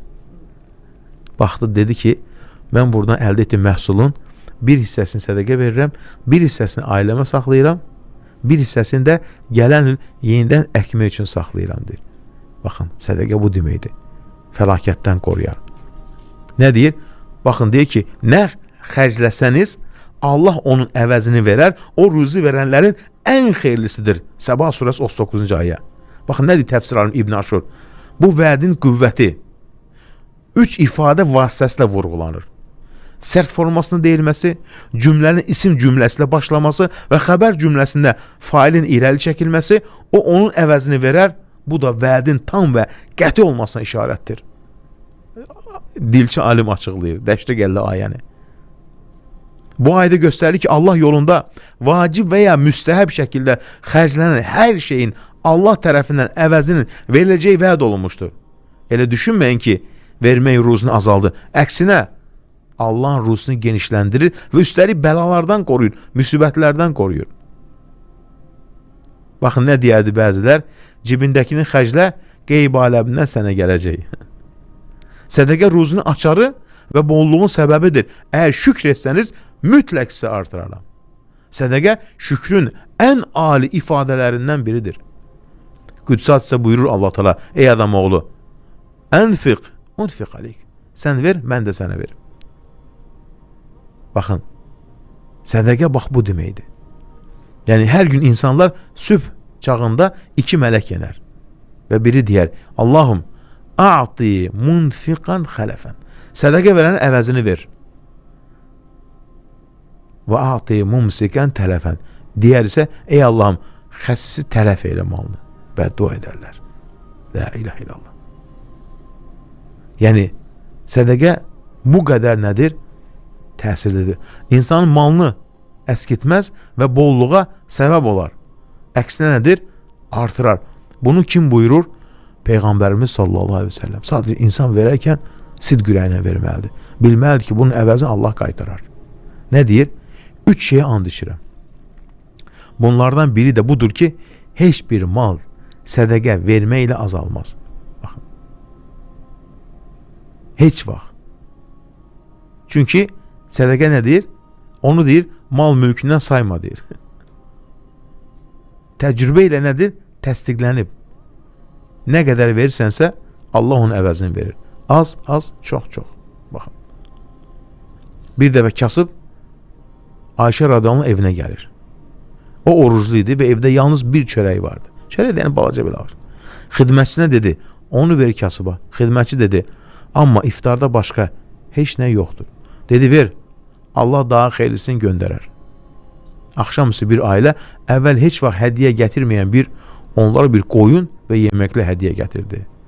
Ayşə radiyallahu xidmətçisinə dedi, gəl ye, bu sənin verdiyindən qat-qat xeyirlidir. Baxın, yəni sonra məsələ iman və yəqinin dərəcəsidir. Nə deyir Həsən Basri? Kim Allahın əvəzini verəcəyinə qəti şəkildə inanarsa, Allah onun əvəzini verərdir. Çünki sədəqə ruzunu artırır, bərəkət gətirir, malı fəlakətdən qoruyar və ən əsası Allahın əvəzini vəd etmə yeganə əməl növlərindən biridir. Yəni əgər insan inansa ki, verdiyi hər şey Allah tərəfindən daha yaxşı və daha çox şəkildə qaytarılacaq, onda sədəqəyə can atar. Bu sadəcə savab qazanmaq üçün deyil, həm də dünyəvi bolluq və ruzu üçündür, açardır deyir. Həmçinin neynəyər? İnsanı cəhənnəm əzabından qoruyar. Baxın, o həmən Həsən Basri olmuş hadisəsi, bilirsiniz. Dinləyicilərimizə danışmışdım onu. Bir gün həmişə oturur Ramazan ayında evində Quran oxuyar Həsən Basri. Qapı döyülür, evdə də 10 dənə yumurtaları var. Xidmətçi deyir ki, kimdir? Deyir ki, bir fağırdır deyir. Deyir ki, apar verir yumurtaları. Deyir, bəs bizə apar ver. İnanır ki, əvəzi gələcək. Deyir, biz nə yiyəcək? Heç nə yox. Deyir, apar sən ver. Yəni, verir. Gün orta vaxtı olur. Əsr namazında qapı döyülür. Deyir ki, kimdir? Niyə narahat edir? Ömrünü Quran oxumaqla keçirir Ramazan ayında. Deyir ki, tələbələrindən biri sənə yumurta gətirib. Bir zəmbil. Gətirib qoyur, xidmətçidən deyir, say. Sayır, 90 dənə çıxır. Deyir, bir dənəsini gizlətmişdi, bir də belə eləmə. Sən bir dənə gizlətməyə görə 10 dənəsindən də məhrum olduq, deyir. Bir də bunu eləmə. Çünki 9 vermişdi, 90 gəldi. Allah təala niyə? 10 dəfə artırar. Deyir, bir də belə eləmə. Bir dənəyə görə, o gizlətdiyinə görə Allah təala deyir, bizi 10 dənəsindən məhrum elədi. Sədəqə insanı əzabdan qoruyan, günahı üçün, yəni günahları silən, üstəlik, baxın, üstəlik qəbirdə insana yoldaş olacaq yeganə ibadətdir. Peyğəmbərimiz birisində buyurur, deyir, qəbirdəki ateşləri sədəqə ilə söndürün. Nə deməkdir? İnsan günah ola bilər. Valideyndir, yaxşınıdır, dünyadan köçüb. Deyir, onun əzabı varsa, soru-sualı varsa, onu deyir, sədəqələrlə söndürün deyir. Qəbrin ateşin istiliyini sədəqə kimi söndürəcək başqa bir əməl yoxdur deyir. Düşünün nə deməkdir? Ona görə dinimiz deyir ki, valideynlər üçün sədəqə vermək. Sədəqə insanın özünü əzabdan qurtarmaq üçün bir fidyədir. Sanki öz nəfsini fəda edirsən. Baxın, fəda edirsən. Sədəqə verən insanın halı elə bir adamdır ki, düşmən tərəfindən əsir olmuş, əlləri boynuna bağlanmış və boynu vurulmaq üzrədir. O isə deyir, azımla çoxumla fidyə verim, özümü xilas edim. Nə qədər malı varsa verir, canını qurtarır. Nədən qurtarır canını? Əlbəttə ki, cəhənnəm əzabında. Baxın, deyək ki, insan qəbrə qoyulduqda ayaq səslərini eşidər. Əgər mömindirsə, namaz baş tərəfində, oruç sağ tərəfində, zəkat sol tərəfində, sədəqə, qohumluq əlaqələri, yaxşılıq, insanlara mərhəmət ayaqları tərəfində dayanar. Hər tərəfdən əzab gəlmə istədikdə buradan gələ bilməzsən deyə cavab verirlər. Sədəqə verən varlılar qorunmuş şəxslərdir, deyir. Necə? Baxın, ey zənginlər, eşidin. Sədəqə verən varlılar qorunmuş şəxslərdir. Peyğəmbərimiz buyurur, malı çox olanlar həlak oldular. Yalnız sağa, sola və qabağa sədəqə verən az bir insan istisna. Başqalarına vay halına varlıların deyərdi Peyğəmbərimiz hazır. Əli ilə göstərir. Deyir ki, malı çox olanlar həlak oldular. Yalnız sağa, sola, qabağa, önə sədəqə verənlər. Yəni, insanlara əl tutanlar deyir. La ilahe illallah. Yəni, malını Allah yolunda sərf etməyən varlılar risk altındadılar. Ancaq sədəqə verənlər bu təhlükədən uzaqdırlar. İndi isə özünüz düşünün. Sədəqə həmçinin cəhənnəm əzabından qoruyur. Nə deyir Peyğəmbərimiz? Eşitsinlər xanımlar. Xanımlara Peyğəmbərimizin xüsusi müraciəti var. Zəngin xanımlar. Ey qadınlar, sədəqə verin deyir. Ya mə'şərən nisə tasaddaqna. Ey qadınlar toplumu. Sədəqə verin. Mən sizi cəhənnəmdə çox gördüm, deyir. Qadınlardan birisi durur. Soruşarlar Peyğəmbərimizdən, çəkinməzlər. Niyə ey Allahın Rəsulu? Çünki siz çox lənət edirsiniz və təkfurnal aşir. Ərinizin haqqını inkar edirsiniz. Bunu aradan qaldırmaq üçün yeganə yolunuz nədir? Sədəqə verin, deyir Peyğəmbərimiz s.ə.v. Bunu deyəndən sonra da qadınlar axışdılardı. Biri qızılını verir, biri üzünü verir, biri boyun bax. Cəhənnəmdən Allah bizi xilas eyləsin. Nə deməkdir yakfulnal aşir? Yəni ərinizin haqqını inkar edirsiniz, küfr edirsiniz. Sonra hədisin davamında Peyğəmbərimiz sallallahu aleyhi və səlləm izah eləyir. Bax, bütün qadınlarda bu var. Deyik, il boyu ərin sənə yaxşılıq eləsə, bir dəfə ərindən sərt bir şey görsən və ya deyək ki, dediyini etməsə və yaxud da ki, səndən sərt danışsa, nə deyərsin? Heç vaxt səndən xeyir görmədim. Bunu deyirmi? Bütün qadınlar deyir. Nə zaman səndən xeyir gördüm ki, sən neynəmisən ki mənim üçün? 30 ildir bir yerdə yaşayırlar, deyir, sən neynəmisən? 40 ildir bir yerdə yaşayırlar, deyir, səndən indiyə kimi xeyir görmədim. Deyən olar, indiyə qədər o miskinin dolandığı ruzidən, qazandığı ruzidən yemirsən? Necə yəni xeyir görmədin? 30 il, 40 il bir yerdədir, 60 yaşında deyən var. Nə zaman səndən deyir, xeyir gördüm ki, deyir. La ilahe illallah. Baxın, ona görə Peyğəmbərimiz də deyir, əzabda gördüm, deyir. Bu, yakfurnal aşir, yəni, ərlərini inkar etmək, haqqını inkar etmək nədir? Əzaba düşər olan səbəblərdən birisidir. Yəni, baxın, nədir İbn Həcər alimlərdən birisi? Bu hədis sədəqənin əzabdan qorunduğunu və insanlar arasındakı günahların kəffarəsi üçün göstərilir. Hədisin faydalarından biri də budur ki, sədəqə əzabı dəf edən səbəblərdən birisidir. Baxın. Həmçində cəhənnəmə qarşı qarxan bir xurma olsa belə. Sədəqənin çoxu azı yoxdur. Baxın, nə deyir Peyğəmbərimiz s.ə.v? Hər biriniz Rəbbi ilə tək-bətək danışacaqdır. O zaman sağ tərəfinə baxar, yalnız etdiyi əməllərini görər. Sol tərəfinə baxar, yalnız etdiyi əməlləri görər. Qarşısına baxar, ateşi görər. Odur ki, cəhənnəmdən qorunu. Bir yarım xurma belə olsa, deyir. Bir yarım xurma belə olsa, deyir. Baxın, deyir ki, başqa hədisdə, kim cəhənnəm ateşindən gizlənə bilirsə, yarım xurma ilə belə gizlənsin. Cəhənnəmlə aranıza yarım xurma ilə belə sədd çəkin, deyir. Ey Ayşə, cəhənnəmdən gizlən. Yarım xurma belə olsa, sədəqə ver, deyir. O acı necə doyurursa, toxud elə doyurar. Onu gör nədir? Sədəqə ən əzəmətli nədir? İbadətlərdən birisidir. Sədəqə haqqında uzundur. Danışmaqla bitməz. Yəni bunu deyəndə bəzi qadına yazılar ki, 20 il kişiyə dayaq olub. Peyğəmbərimiz demir ki, Peyğəmbərimiz demir ki, dayaq olmayıb. Peyğəmbərimiz deyir ki, dayaq olub. Amma bu sözünüz yanlışdır ki, baxın, bir dəfə əsəbləşəndə və yaxud da Peyğəmbərimiz demir, bax buradakı bəzi qadınlar dərhal bir misal üçün kişiyə 20 il dayaq olub. Sizin haqqınız itirilmir. Sadəcə Peyğəmbərimiz sallallahu əleyhi və səlləm xəbərdarlıq edir ki, 20 ildə dayaq olsan, 30 ildə dayaq olsan bu sözü demə. Ürəkdən demir ki hocam. Yox, çoxları bəlkə də ürəkdən deyir. Peyğəmbərimiz sallallahu əleyhi və səlləm bu sözü deməyi belə qadağan edir ki, bəzən də bu sözü dediyi gerçək deyər. Hardan bir insanın qəlbində bu söz deyir, dilinizdən çıxmasın. Yəni ona görə demir ki, qadınlar ərinin haqqını ödəmir. Deyir, ödəyirsiniz deyir. Haqqını ödəyir, yaxşı davranır. Amma bu söz çirkin sözdür. Nəyə görə? Heç zaman səndən nədir? Xeyir görmədim. Və ya nə eləmisən ki? Deyən olar, uzun ildə bir yerdə yaşayırsınız. Necə xeyir görməmisən? Bu Peyğəmbərimiz sallallahu aleyhi və səlləm yəni deyir ki, bu söz yanlış sözdür. Bu sözü deməyin. Kişi də deyirsə bəlkə doğru deyil. Həyat yoldaşından ki, səndən heç nə görmədim. Yalan danışır. Necə görmədim? Bəs kişi deyəndə ki, mən onu elədim, bunu elədim, bunu elədim, bunu elədim, ondan olsun hocam. Yox, üzə vurmaq, minnət doğru deyil. Mən bunları elədim. Yəni minnətə qalxmaq doğru deyil. Amma qadınlar üçün xüsusilə də bu sözü demək olmaz. Yəni bu sözü deməkdən nədir? İnsan çəkinməlidir. Qadınlar bu sözdən çəkinməlidir. Əsəbi olur, fevri davranır deyir. Peyğəmbərimiz isə bunları neyniyir? Bu sözü deməyi qadağan edir sallallahu aleyhi və səlləm. Hocam suallara keçidəm suallara. Çünki sədəqə mövzusu uzundur. İnşallah gələcək söhbətin toxunları qorxu və hüzündən qurtuluş. Baxın, kədərin ən gözəl kədəri aradan qaldıran nədir? Sədəqə. Cənnətə aparan 40 əməlin içərisində yenə sədəqə var.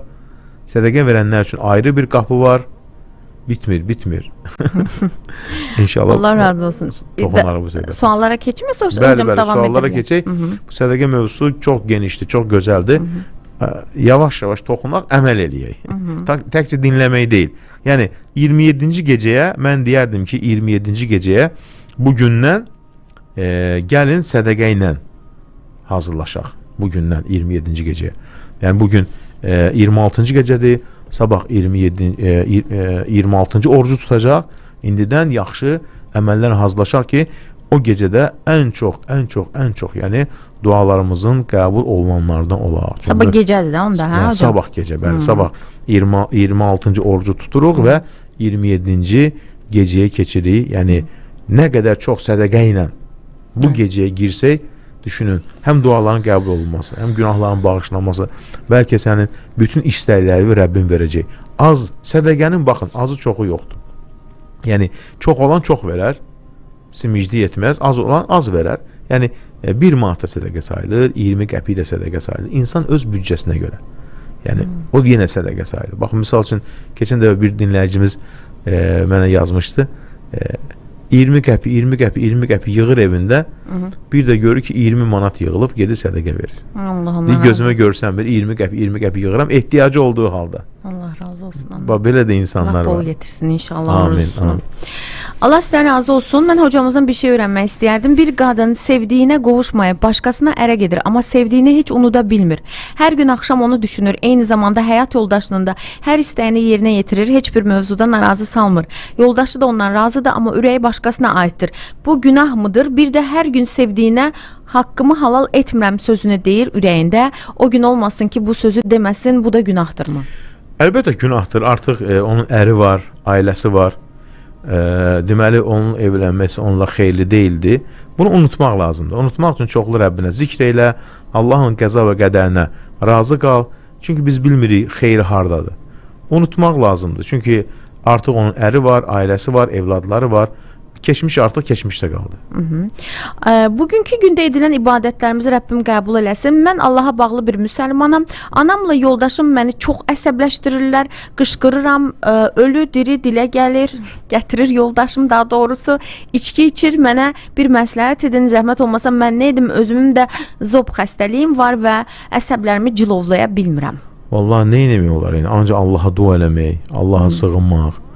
la havle və la quvvətə illə billah zikrini dildən düşürməmək. Bunun çıxış yolu ancaq budur, yəni. Ancaq Allaha yönəlmək. Yəni zikirləri, əstəğfurullah zikri, la havle və la quvvətə illə billah zikrini dilinizdən düşürməyin. Allah onların qəlbini yumşatsın, sizə zülm eləməsinlər. Amin. Hocam, Peyğəmbərimiz sallallahu əleyhi və səlləmin adını uşağa necə qoymaq düzdür? Məhəmməd yoxsa Muhammed? Ərəb diliş forması Muhammeddir, amma Məhəmməd deyiləndə də eyni mənadır. Yəni bəzi xalqlarda Muhammed yox, Məhəmməd yazırlar adını, yazılışına görə də, yəni o ölkədəki qanunlara görə ya o insanların deyiliş formasına görə. Məhəmməd də deyiləndə eyni addır, Muhammed də deyiləndə ərəbcə oxunuşu Muhammeddir təriflənən. Yəni Məhəmməd də deyiləndə onsuz da eyni ad qəsd olunur. Sədəqəni ailədən birinə vermək olarmı? Ailədən biri, yəni kənar qohum əqrabasına verə bilər, kasıbdırlarsa qohum əqrabasına verə bilər. Allah sizdən razı olsun hocam. Bilmək istəyərdim ki, deyir, bayram namazı nə zaman qılınacaq? Bayram namazı Qafqaz Müsəlmanlar İdarəsi elan elədilər. Bayram namazı qılınacaq ayın 30-u. Məscidlərdə, yəni bəzi məsciddə 8-də qılınır, 9-da qılınır. Yəni səhər saat 8-dən artıq qılmaq olar. Məscidə gedə bilməyən qadınlar evlərində qılsınlar və namazın qılınma formasının ən rahat formasını inşallah axırıncı gün bayram gecəsi izah edəcək sizlərə, narahat olmayın. Allah sizdən razı olsun. Bilmək istəyirəm, qüsul almamışdan əvvəl dəstəmaz alaq, yoxsa qüsuldan sonra dəstəmazımızı alaq? İkisi də olar. Yəni qüsul aldın, deyək ki qüsul almadın, birbaşa qüsul alacaqsın, girdin duşun altına çimdin, yuyundun, sonunda dəstəmaz aldın. Elə də olar. Peyğəmbərimiz sallallahu əleyhi və səlləm bunu belə də edərdi. Peyğəmbərimiz birinci övrət yerini yuyardı, ondan sonra kamil dəstəmaz alardı, ondan sonra başına sağ çiyin, sol çiyin və ən sonunda ayaqlarını yuyardı. Qüsuldan sonra dəstəmaza ehtiyac var ki, təzədən. Elə dediyin formada alanda ehtiyac yoxdur. Peyğəmbərimizin dediyi formada alanda ehtiyac yoxdur. Başımıza gələnlər günahlarımızdır mı, yoxsa qismətimizdirmi?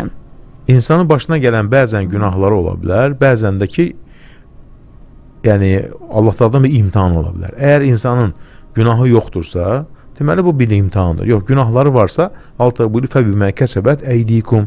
Yəni başınıza gələn öz əllərinizlə qazandığınız günahların ucbatındandır buyurur. İmkan olduqca dükkana pul verirəm, çörək alanlara, imkansızlara paylanılsın deyə. Bu sədəqə sayılır mı? Sədəqənin ən gözəlidir. Baxın, sədəqə elə bir şeydir ki, burada çox, az yoxdur meyar. Nəyə imkanın çatırsa, nəyə, az, çox. Və demək ki, misal, bəzən olur ki, mən onsuz da verdiyim azdır. Əksinə, Allah dərgahında sən onu elə ixlasla verərsən, bəlkə milyonlarla verəndən daha üstün olarsan. Sədəqə heç zaman az kimi baxma. Mənim yoldaşım məni təhqir edir, atamı söyür, anamı söyür, bütün nəslimi söyür, amma həm də namaz qılıb məscidə gedir. Nə ailəsi, nə bacısı, nə qardaşı başa salmır. Bu necə namazda olan insandır bəs? Qəlbimdə bağışlamamışam, günahdırmı? Yəni o namaz qılır, amma ki o tərbiyə problemləri vardır, əxlaq problemləri var. O birinci Peyğəmbərimiz sallallahu əleyhi və səlləmin əxlaqını öyrənsin, əxlaq hədislərini oxusun ki, Peyğəmbərimiz sallallahu əleyhi və səlləm əxlaqlı insanlara nələr müjdə verib, əxlaqı olmayan insanlara haqqında nələr deyib, Peyğəmbərimizdən hətta cənnətdə uzaq olmasını deyib. Əxlaq problemi var, Allah onu islah eləsin. Yəni həqiqətən də bir insan birinci əxlaqını kamilləşdirməlidir, əxlaqı kamil olmalıdır. Onun ibadəti, namazı, orucu quru-qurudur da, yəni belə hələ də o əxlaqdan yoxsundur da, nə deyək. Özdə qadının ailəsinin, anasının, atasının nə günahı var? Onun üçün gözəl bir şey var. Başqasının valideyni söyürsənsə, o söz sənin valideyninə qayıdır. Güzel. Bu da sənin cavab. Get söyündü. Ailəmi və özümü bəd nəzərdən, pis nəfslərdən qorumaq üçün hansı duanı oxuya bilərəm? Əstəğfirullah zikri və ən çox da la havlə və la quvvətə illə billah zikri. Sonra misal üçün səhər axşam zikirlərində var. Bismillahilləzi la yadurru ma'asmi şey'un fil ardı və la fis səma və huvəs-səmi'ul alim. Allahın adı ilə, Allahın adlı çəkilən yerdə, göylərdə və yerdə heç bir şey zərər verməz. Bax, bunlar çox önəmlidir səhər axşam zikirlərində. La havlə və la quvvətə illə billah zikri. Bütün zikirlər. Anam hal-hazırda sizi eşidir. Atam bağırsaq xərçəng xəstəliyindən dünyasını dəyişib. Siz dediniz şəhid sayılır. O haqda şəhidliyin bir növüdür. Yəni baxın, mən demirəm, Peyğəmbərimiz sallallahu əleyhi və səlləm buyurur ki, qarın naihəsi xəstəlikləri, ağrıları, yəni bunun içərisində daxildir, deyək ki, qaraciyər, öd, 12 barmaq və bağırsaq xəstəlikləri, bunlar hamısı qarın boşluğu sayıldığı üçün, orqan sayıldığı üçün o xəstəlikdən ölən Peyğəmbərimiz buyurur ki, şəhid sayılır. Yəni şəhidliyin bir dərəcəsidir. Anası təsəlli tapsın deyə istəmişdi. Buna Nə cavab olaraq. Peyğəmbərimiz sallallahu aleyhi və səlləm buyurur. Evdə oruc olmayanlar var idi. Bir masada oturub içki içirdilər. Mən orada iftarımı açmadım. Keçdim başda otaqda açdım. Bilmək istərdim ki, o masada oturub açsaydım günah sayılardımı? Düz eləmisiniz. Vakiyyə surəsi haqqında məlumat istəyərəm. Necə oxumalı? Yəni Vakiyyə surəsi haqqında belə informasiyalar yayılır ki, Vakiyyə surəsini oxuyursan, ruzu gələcək. Peyğəmbərimiz sallallahu əleyhi və səlləm belə bir hədis yoxdur, yəni Vakiyyə surəsi barəsində. Hətta bəziləri o qədər bu məsələni şişirdilər ki, Vakiyyə surəsini oxu, işləməyə ehtiyac yoxdur. Sonra da bunu da bir məsxərə halına qoyub videoroliklər çəkirlər. Doğru deyil, o deyən insan da yanlış deyir. Vakiyyə surəsi haqqında belə bir şey yoxdur. İnsan çalışmalıdır və əstəğfurullah zikrinə sarılmalıdır. Hər il fitrəmizi çıxarıq. Bu il yoldaşım işləmir, gəlir yoxdur. Bu il bizə fitrə düşürmü? Bəli, düşür. Sizin özünüzə verə bilərlər. Sizə onlara verə bilərlər. Onlar özlərini vermiyorlar, bəli, başqaları verə bilərlər. Amma fitrə sədəqəsində əgər sənin imkanın yoxsa narahat olma. Yəni imkan olan verir. Onu açıqlayacaq inşallah. Yəni təxminən 3 kilo deyək ki, qarabaşaqdır, düyüdür, makarondur. Təxminən 6-7 manata da olur. 5-6 manata yəqin ki 3 kilonu almaq olar. Mən hər maaşımın 2,5%, 40-da birini xeyriyyə məqsədi ilə ayırıram. Fitrə zəkatını həmin puldan ayıra bilərəm ya mütləq ayrı pul ayırmalıyam? Yox, o da sizin pulunuzdur, elə puldan ayırın. Allah sizdən razı olsun. Allah oruçlarınızı qəbul etsin. Quranda bildirilir ki, Allah həddini aşanları sevməz. Həddindən artıq yaxşılıq da buna aiddirmi? Yox, həddini aşanlar günahda. Həddini aşan günahda, zülümdə. Amma yaxşılıqda deyil. Əksinə, yaxşılıqda həddini aşmaq sayılmır. Və səbiqunəl əvvəlunə deyilir onlara. Səbiqun, yəni öndə gedənlər. Baxın, onun da dərəcələri var. Nədir? Birinci var, misal üçün, öndə xeyirdə öndə gedənlər. Sonra gəlir muxtəsid. Muxtəsid nədir? Vacibləri yerinə yetirir, haramlardan çəkinir. Sonra gəlir nədir? Zalimun nəfs. Öz nəfsdən zülm edənlər. Kimdir? Günah edənlər. Namazlı, oruclu insan yoldaşını, onun valideynlərini çox adi, səbəbsiz yerə söyməsi haqqında sual verində. Qadınlar bundan çox əziyyət çəkir ha hocam. Əxlaqsızdır o. Tərbiyəsizdir o. Peyğəmbərimizin əxlaqını oxusun, Peyğəmbərimizin tərbiyəsini oxusun, Peyğəmbərimizin əxlaq barədə hədislərini oxusun. Yəni, həyat yoldaşını söymək nə deməkdir, valideynlərini söymək nə deməkdir. Yəni, bu adi, ən primitiv bir şeyləri bilmir İslam dinində. Əxlaq, tərbiyə, söyüş əxlaqsızlıqdır. Peyğəmbərimizdən uzaqsan, sən cənnətə girsən belə Rasulullaha yaxın düşə bilməyəcəksin. Çünki buyurur Peyğəmbərimiz sallallahu əleyhi və səlləm: "Mənə ən yaxın olan kimdir? Əhasinukum əxlaqa." Gözəl əxlaqlı olanlarınız. Məndən uzaq kimlərdir? Əxlaqsız, sərsəri, boş-boş danışan, mənasız danışan. Yəni bu günah qazanır. O ibadətindən hələ həzz almır. Söymə nə deməkdir həyat yoldaşına? Söymək nə deməkdir? Təhqir nə deməkdir? Onun valideynlərin nə günahı var? Baxın, Peyğəmbərimiz nə buyurur?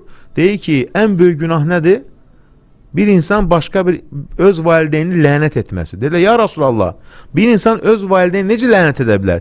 Yəl'anur validey racul, başqasının valideyni lənət oxuyur, o da sənin valideyni oxuyur.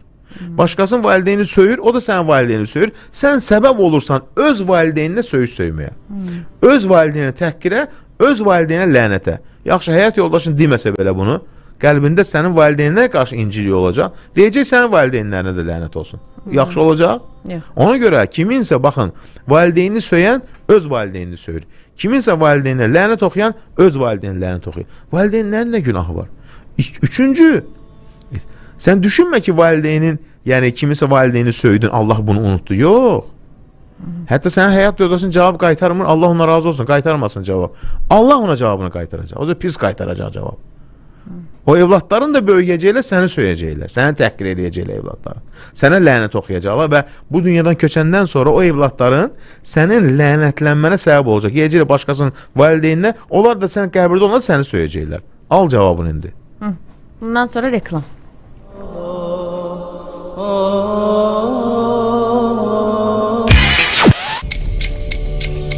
İftar vaxtını İrşad təqdim edir.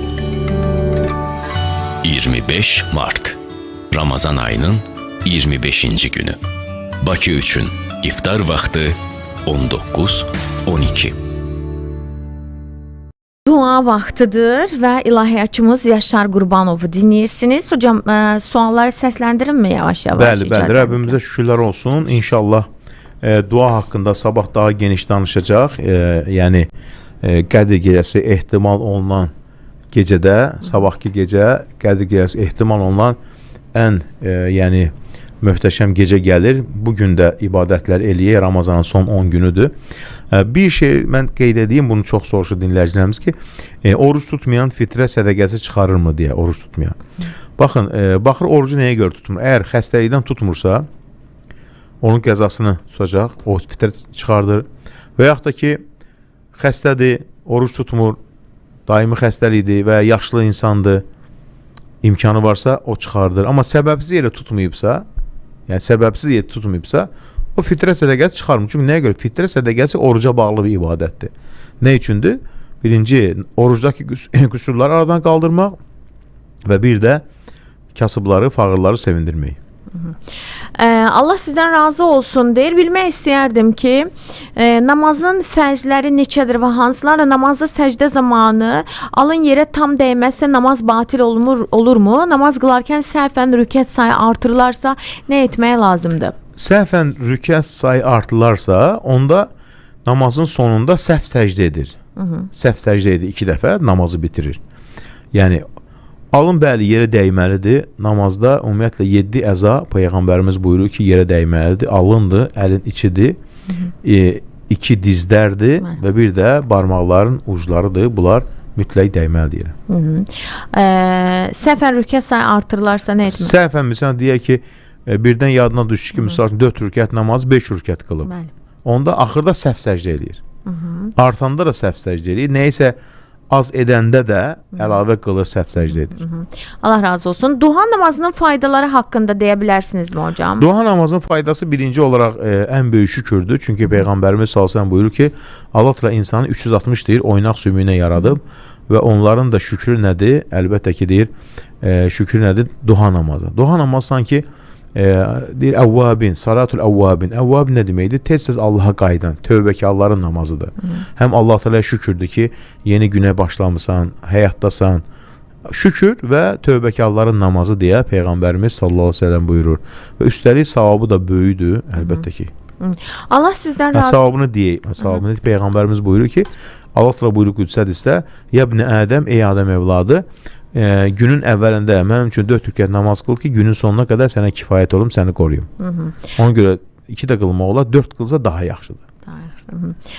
Yaşar bəy, sizi çox sevirik. Mənim sualım, bacım tənbəldir və bu məni narahat edir, həm də küskündür, inciyir. Nə demək olar ki, belə olmasın? Vallahi dua eləmək, ancaq dua eləmək, özü də çoxlu dua eləsin. Bəzən olur insan, yəni təbiətində olur belə, yaradışında olur, amma İnsan onu aradan qaldırmağa çalışmalıdır. Nə ilə? Əlbəttə ki, dualarla, zikirlərlə onu aradan qaldıra bilər. Fitrəni ancaq ərzaqla mı almaq lazımdır, yoxsa xəstəyə vermək də olarmı? O qida məhsulları ilə alınır, qida məhsulları. Çünki bu xüsusi bir ibadətdir. Ramazanın son günündə kasıbları sevindirmək üçün olan bir ibadətdir. Əlbəttə qida məhsulları ilə verilir. Orucu açanda həmişə niyə bu duadan istifadə edirsiniz? Susuzluq getdi, damarlar islandı və inşallah savab yazıb. Çünki Peyğəmbərimiz sallallahu aleyhi və səlləmin etdiyi duadır. Yəni biz bunu özümüzdən demirik. Sadəcə Peyğəmbərimiz sallallahu aleyhi və səlləm nədir? Etdiyi duasıdır. Ona görə də ən gözəl nədir? Peyğəmbərimiz etdiyi duası. Əlbəttə bu müstəhəbdir. Vacib deyil. İstədiyin dua ilə açmaq olar. Heç duanı demədən də oruc aça bilərsiniz. Çünki bu müstəhəb əməllərdən birisidir. Necə istəyirsinizsə. Yəni sadəcə Peyğəmbərimiz sallallahu aleyhi və səlləmin buyruğudur. Allah sizdən razı olsun. İslamda nələr günah buyurulur? Günahlar çoxdur. İçkidir, haramdır, böyük günahlar, Allah'a şərik qoşmaq, insanı öldürmək, qeybət etmək, haqqa girmək, belə kəbəir-i zunub deyirlər ona. Çoxdur, amma günahın böyük olmasını hardan bilirsən? Əgər o günahın sonunda Allahın qəzəbi vəd olunursa, cəhənnəm vəd olunursa, deməli o böyük günahdır. Amma elə vəd yoxdursa, deməli onlar nədir? Balaca günahlar sayılır. Mən dırnaqlarımı sökə bilmədim. Dırnaqla qüsul alıb, dəstəmaz alıb namaz qıldım. Namazı saxlamaq istəmədim. İndi mənim namazım qəbul deyil. Mən necə dua edim ki, namazım qəbul olsun? Saxlama, amma o təmizlənənə qədər, sökülənə qədər daha namazını qıl. Bir də eləmə. Çünki insan bacardığı bir işlə mükəlləfdir. Sən onu bugün yerinə yetirirsən, budur reallıq. Amma bir də eləmə. Çünki bəzən yazırlar ki, bir dırnağın sökülməsi 1 ay vaxt lazımdır deyənlər var. Bilməm belə şey varmı, yoxmu? Elə şey yoxdur. Yoxdur elə şey. Anda bəhanə eləyiblər onda. Yəni istədiyi anda gedib söktürə bilər. Fitrə adam başına bu il nə qədər düşür? Fitrə adam başına 3 kilodur da. Yəni dənli bitkilərdir, noxuddur, fasolyadır, düyüdür, qreçkadır, undur, belə şeylərdən 3 kilo. İndi onların qiyməti fərqlidir. Baxırsan nənə alacaqsan.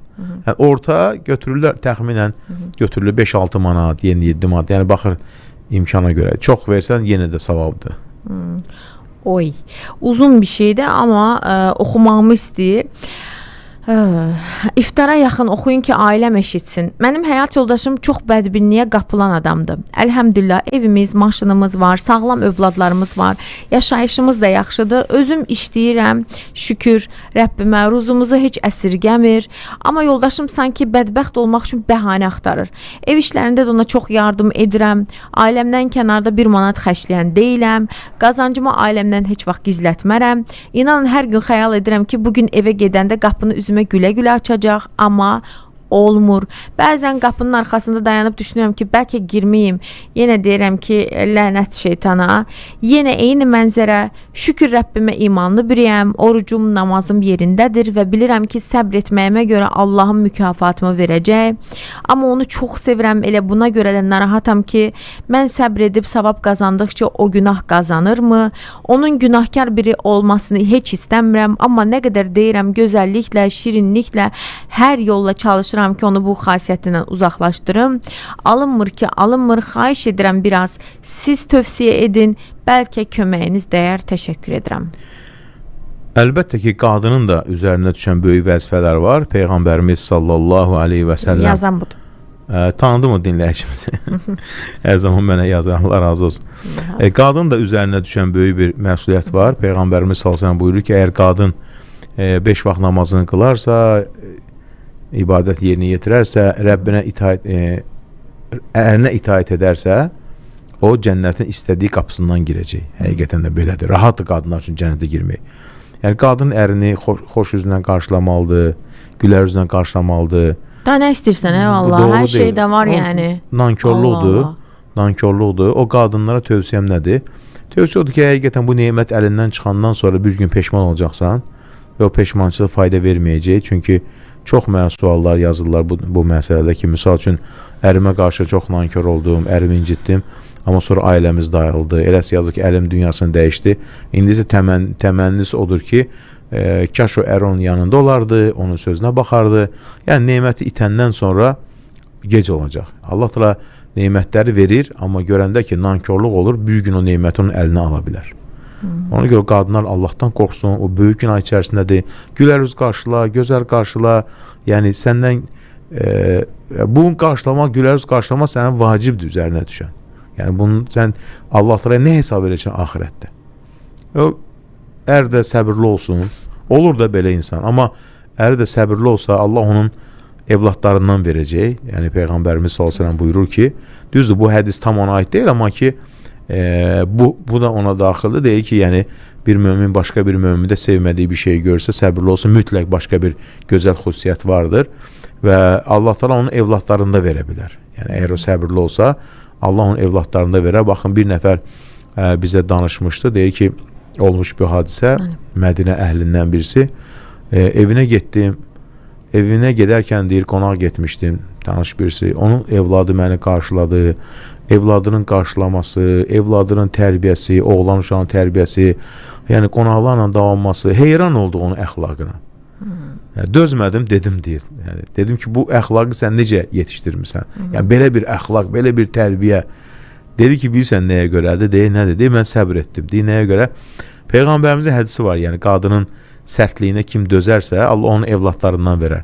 Deyir ki, həyat yoldaşım ömründə bir dəfə də olsa mənim üzümə gülümsəməyib, deyir. Xəssiyyəti belədir. Mən səbr etdim. Allah təala o gözəlliyi mənim, deyir, evladıma verdi, deyir. Hamısı onun əvəzidir, deyir. Yəni, səbirli olsa, əvəzini Allah təala onun evlatlarından verəcək inşallah. İnşallah. Hər il iftar süfrəsi verirdik. Bu il imkan olmadı. Özümü çox pis edirəm iftar süfrəsi verə bilmədiyim üçün. Bunun ümumiyyətlə deyir mənə bir günahı varmı deyir hocam? Yox, günah yoxdur ki orada. Nəyə görə? Çünki insanın imkanı var verir. İmkan olmayan şeydə yadda saxlayın. Yəni heç zaman günah yazılmaz. Bu yanlış düşüncədir. Deyək ki, bu il imkanın oldu, verdi, o birisi gəldi, vermədin. Buna görə sən günah qazanmırsan ki. Ona görə heç narahat olma.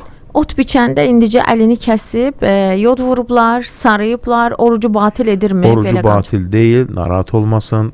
Yəni kəsilməyə görə, qan çıxmağa görə oruc batil olmaz. Allah qəbul eləsin. İnfarktın dünyasını dəyişən şəhid sayıla bilərmi? İnşallah, yəni o təxminən o əlamətlərdir yəni. Allah sizdən razı olsun. Mənim yoldaşım qızlarımın yanında söyüşün ən pisini söyür. Allah deyir, bildiyini etsin. Mədəniyyətsizdir, nə demək olar ona? Yəni, xüsusilə qız uşaqların yanında onu söymək, o mədəniyyətsizlikdir. Yəni, Allah onun islah eləsin. Yəni, bir insan belə şey edərmi? Yəni, həqiqətən də belə insanlar var ki, həyat yoldaşının yanında pis söyüş söyür və üstəlik qızının yanında söyür o söyür. Yəni, söyüşür. Yəni, qızının nə günahı var, yəni, uşaqların yanında bunu edirsən? O, mədəniyyətsizlikdir. Yəni Allah onu islah eləsin. Deməli onun ehtiyacı var. Əxlaq, tərbiyə barəsində çox oxusun gərək, özünü düzəltsin. Üst-üstə yaxud sol çiyin üstündə yatmaq günahdır. Üzü üstə və yaxud sol çiyin üstündə yatmaq günahdır yoxsa məkruh? Üz üstə yatmaq barədə Peyğəmbərimiz s.ə.v-dən kəsin bir qadağan hədis yoxdur. Sol tərəfdə də belə bir qadağan yoxdur. Sadəcə Rasulullah s.ə.v-in müstəhəb bir əməli var ki, o sağ çiyin üstündə yatmağı sevərdi. Amma bir insan sol üstü, ağzı üstə yatmaq, bu arada qadağan yoxdur hədislər. Yəni, sadəcə nəyə görə deyirlər üz üstə yatmayın dedik, üz üstə cəhənnəm əhli üz üstə sürülüb cəhənnəm atlar. Amma o cəhənnəm əhlinə aiddir. Yəni bu dünyada yatmağa aid deyil. Sadəcə Peyğəmbərimizin bir sünnəsi var. Sünnə nə deməkdir? Peyğəmbərimizin etdiyi və tövsiyə etdiyi. O xoşlayardı ki, sağ çiyin üzərinə əlini qoyub yatsın. Amma indi də eşitdiyimə görə tibb də sübut edir ki, sağ tərəfə yatmaq faydalıdır, sol tərəfə yatmaq ziyandır. Bu barədə çox araşdırmalar var. Çünki sol tərəfdə yatanda ürək üzərinə yatır deyir. Ürəyə təsir göstərir. Həqiqətən də çox insanlar özləri deyirlər ki, sol tərəfə yatanlar sanki ürəyi narahat yatırlar. Atam namaz qılandır, son vaxtlar qıla bildiyi halda qılmır. Deyir ki, sən mənim yerimə qırmalısan. Mənim üçün belə bir şey varmı? Yəni atanın ya ananın yerinə namaz qılmaq olur. Tənbəl ata, elə şey yoxdur. Yəni evladların yükləmə, sən mənim yerimə qılmalısan, bir şey yoxdur. Hər kəs ibadəti özü qılmalıdır. Allah orucunuzu qəbul etsin. Fitrə pulu nə qədər olmalıdır? Bu sual çox gəlir. Yəni o özünüz yenə hesablayın da büdcənizə görə. 3 kilodur, ya qarabaşaqdır, ya düyüdür, düyündə növlər var, ya undur, un ən ucuzudur. Yəni öz büdcənə görə. Təxminən yəni un alsan yəqin ki 3 kilo 5-6 manatdan keçməz. Yəqin ki və ya qarabaşaq həmçinin bəlkə bahalısını almaq istəyirsən, təxminən yəni 5-6 manata almaq olur undur. Amma biraz da çox alsan yaxşı olar. Hocam ailəmdən ayrılmışam. Mənə deyir ki, sən yaxşı kişi olsaydın başqası ilə görüşməzdin. Mən də ona bəddua edirəm. 2 uşağımı da aparıb özü ilə. Nə demək olar bunlar belə insanlara? Yəni belə insanlar var yəni. İnsan dəhşətə gəlir yəni. Görəsən doğru mu deyir amma qadın? Onu Allah bilir. Allah köməklər olsun. Elədirsə Allah səbirli olsun. Çoxlu dua eləsin. Yəni həyatdır, səbir, dua.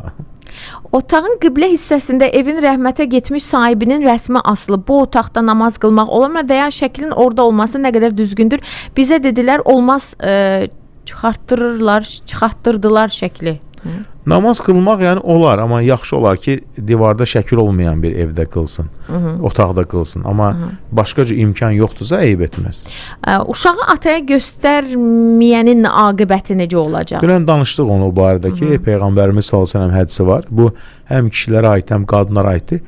Kim evladını atasından, valideynindən ayırarsa, qiyamət gündə Allah təala onu sevdiklərindən ayırar. Yəni səbəbsiz yerə belə şey eləmək düzgün deyil.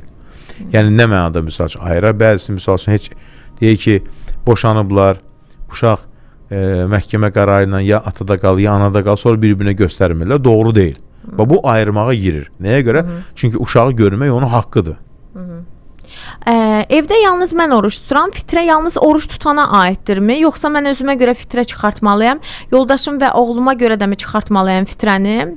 Yoldaşımın bu barədə anlayışı yoxdur. Nə qədər desəm də adi yanaşır. İmkanım olmasa fitrəni çıxartmaq orucum tam sayılırmı?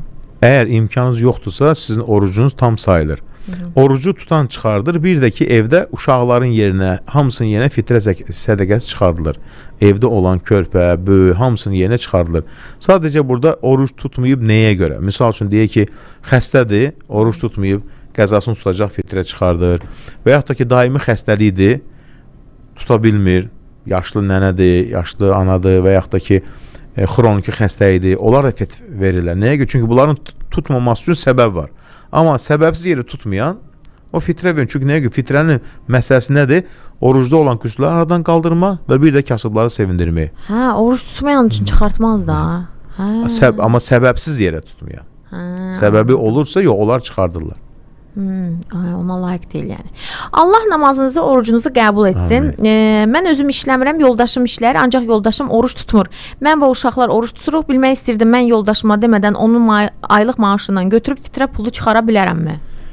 Yəni fitrə pulu əgər sizin imkanınız yoxsa çıxarmırsınız. Yəni götürmək deyəndə bir icazə ilə eləyin, daha yaxşıdır.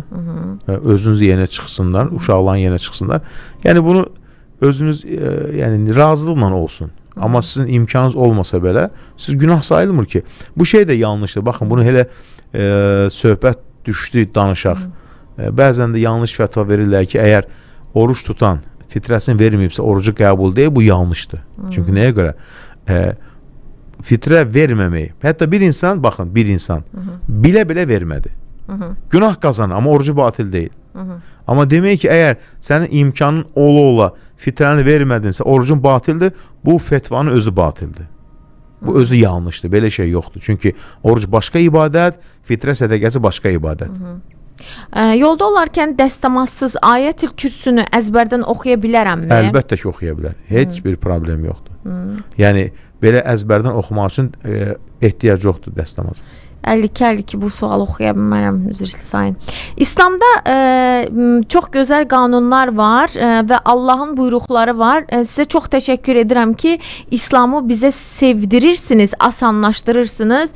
Çünki vaxtı ilə İslamdan məni çox qorxutmuşdular. Allah razı olsun sizdən. İslam çox rahat əslində. İnsan oxuduqca, öyrəndikcə görürsən ki, yəni Allah təala çox şey bizdən tələb etmir yəni. Bəzi insanlar misal üçün namaz deyəndə elə bilir ki, mütləq gedib bütün günü məsciddə oturmasan. Yox.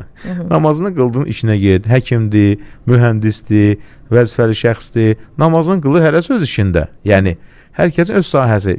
Dinimiz çox rahatdır. Fitrə və sədəqənin fərqi nədir? Fitrə verərkən niyyət etmək lazımdırmı? Və mənim banka bir neçə şəxsə borcum var, tək qadınam, 2 uşağım var, amma işim də var. Allah'a şükür. Bilmək istəyirəm ki, mənim fitrəm qəbuldurmu bu halda? Fitrə sədəqəsi deyirlər, fitrə zəkatı deyirlər. Bu xüsusi bir şeydir. Bayramdan 2 gün əvvəl verilir. Bir də var ümumi verilən sədəqə, istədiyin vaxt verə bilərsən. Sizin borcunuz olsa da, əgər misal üçün borcunuzu yavaş-yavaş ödəyirsiniz və günlük gəliriniz varsa və üstəlik yəni, evinizdə günlük yemək artıq qalırsa, deməli siz fitrə verməlisiniz. Çünki o deməkdir ki, sən borcun var, vermirsən. Onsuz da ki, çox adam borcu var, borcu deyək ki, yavaş-yavaş ödəyir, amma gündəlik normaldır dolanışığı, o zaman fitrə sədəqəsi, yəni fitrə zəkatı verirsən. Yaddaşla bağlı 2 sual var. Biri deyir ki, zikr etmək bəzən yadımdan çıxır. Dünya qayğıları. Bir nəfər də deyir ki, namaz qılmaq arada yadımdan çıxır. Bunu necə etməliyəm? Hər iki dinləyicimizin sualı. Kimlərsə yadına salsın, xatırlasınlar. Allah dua eləsin. Yəni başqa insanlardan kömək istəsin ki, mənə xatırladın namazın vaxtlarını. Tədricən öz yerinə qayıdacaq yəni. Hocam, onda 1-2 sual daha oxuyum. Hələ vaxtımız var bir neçə saniyə. Allah sizdən razı olsun. Çox sağ olun. Sayənizdə çox şey öyrənirik. Sadəcə demək istədim ki, çox şey öyrənirəm. Namaz qılanda oturaq qılıram, ayağımda problem var. Sizcə günah sayılırmı? Niyə günah sayılsın ki? Əksinə, siz bacardığınızı edirsiniz. Peyğəmbərimiz sallallahu əleyhi və səlləm xəstələnəndə oturan yerdə namaz qılıb. Peyğəmbərimiz sallallahu əleyhi və səlləm səfərə gedərkən dəvə üzərində namaz qılıb. Yəni ona görə də insan xəstədirsə, baxın, oturan yerdə namaz qılırsa, niyə namaz günah olsun ki? Əksinə savab qazanır ki, o halında belə namaz qılır. Valideynlərim mənə qarşı çox haqsızlıq ediblər. Mən deyir, onları ürəyimdə heç cürə bağışlaya bilmirəm. Hocam, vaxtı sonra buna gedir. Susuzluq getdi, damarlar islandı, Allahın izni ilə savablar yazıldı. Allah qəbul etsin. Amin. Allahu Ekber, Allahu Ekber. Allahu Ekber, Allahu Ekber. Eşhedü en la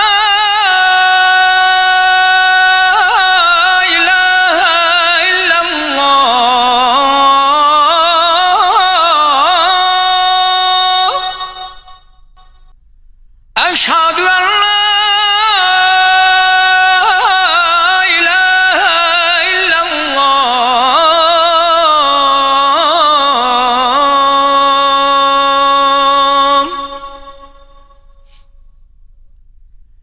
أشهد أن محمدا رسول الله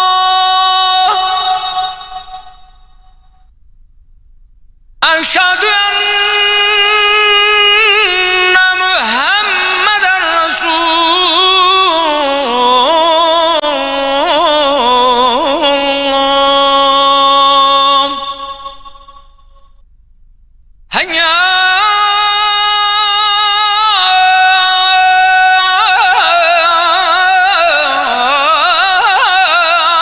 على السلام هيا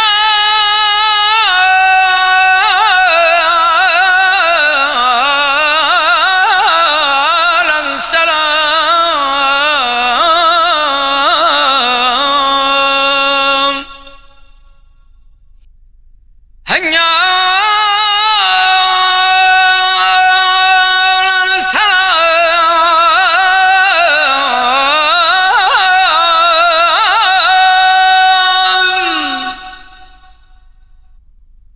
هيا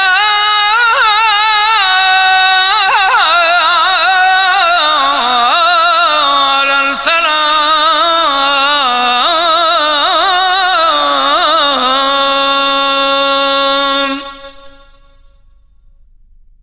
الله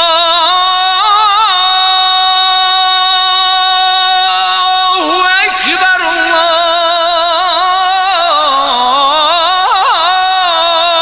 الله أكبر لا إله إلا الله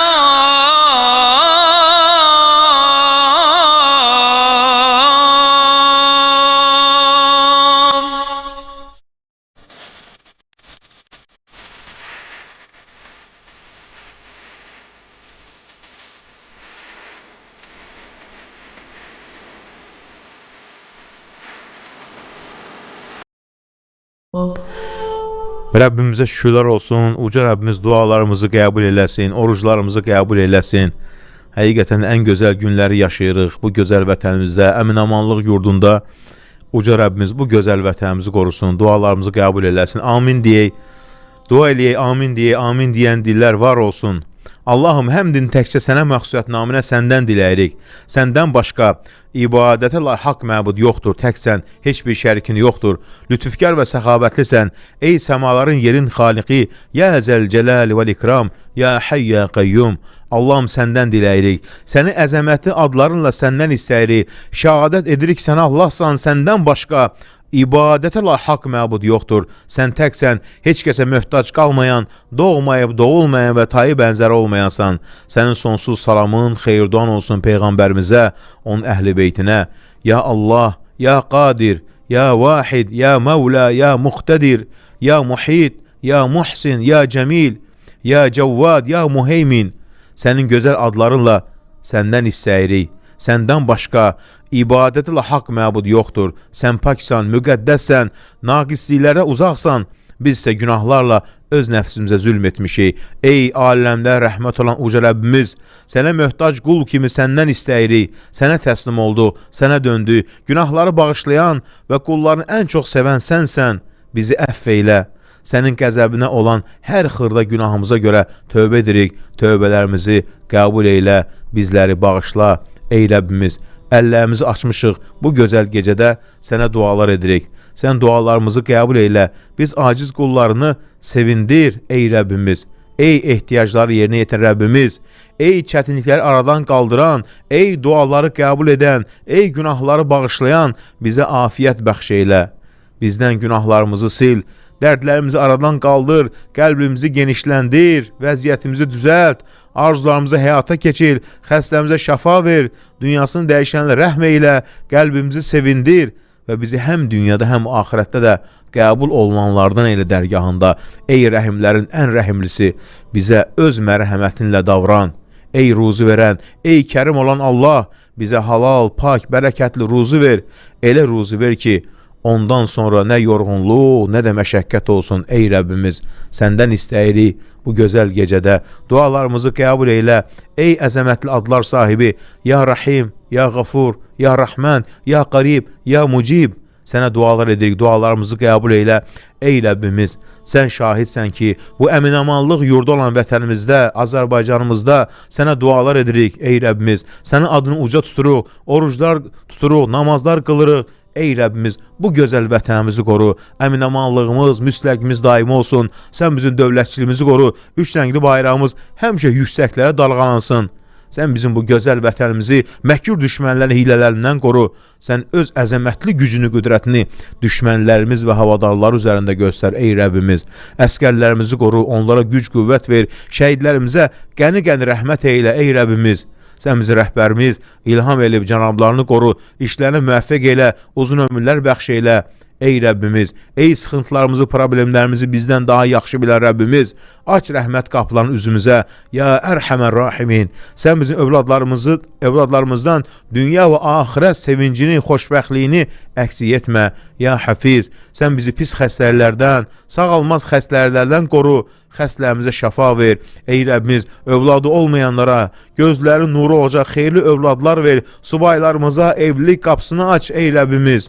Dünyasını dəyişən valideynlərimizin məkanını cənnət eylə. Bütün sıxıntılarımızı aradan qaldır. Bizdən razı qal, ey Rəbbimiz.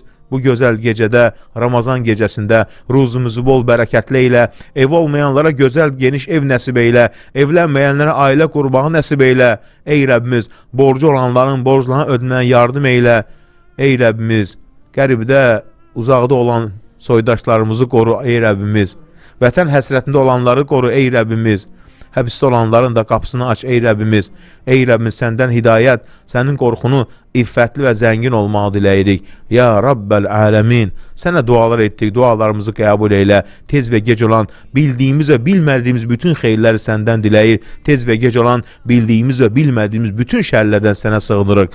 Qulun və Peyğəmbərinin səndən dilədiyi xeyirləri səndən diləyir. Sığındığı şərlərdənsə sənə sığınırıq. Səndən cənnəti və ona yaxınlaşdıran hər bir söz əməli diləyir. Cəhənnəmdən və ona yaxınlaşdıran hər bir söz əməldənsə sənə sığınırıq. Həmçinin bizim barəmizdə çıxardığın hər bir hökmün xeyirli olmasını istəyirik. Amin, amin, amin.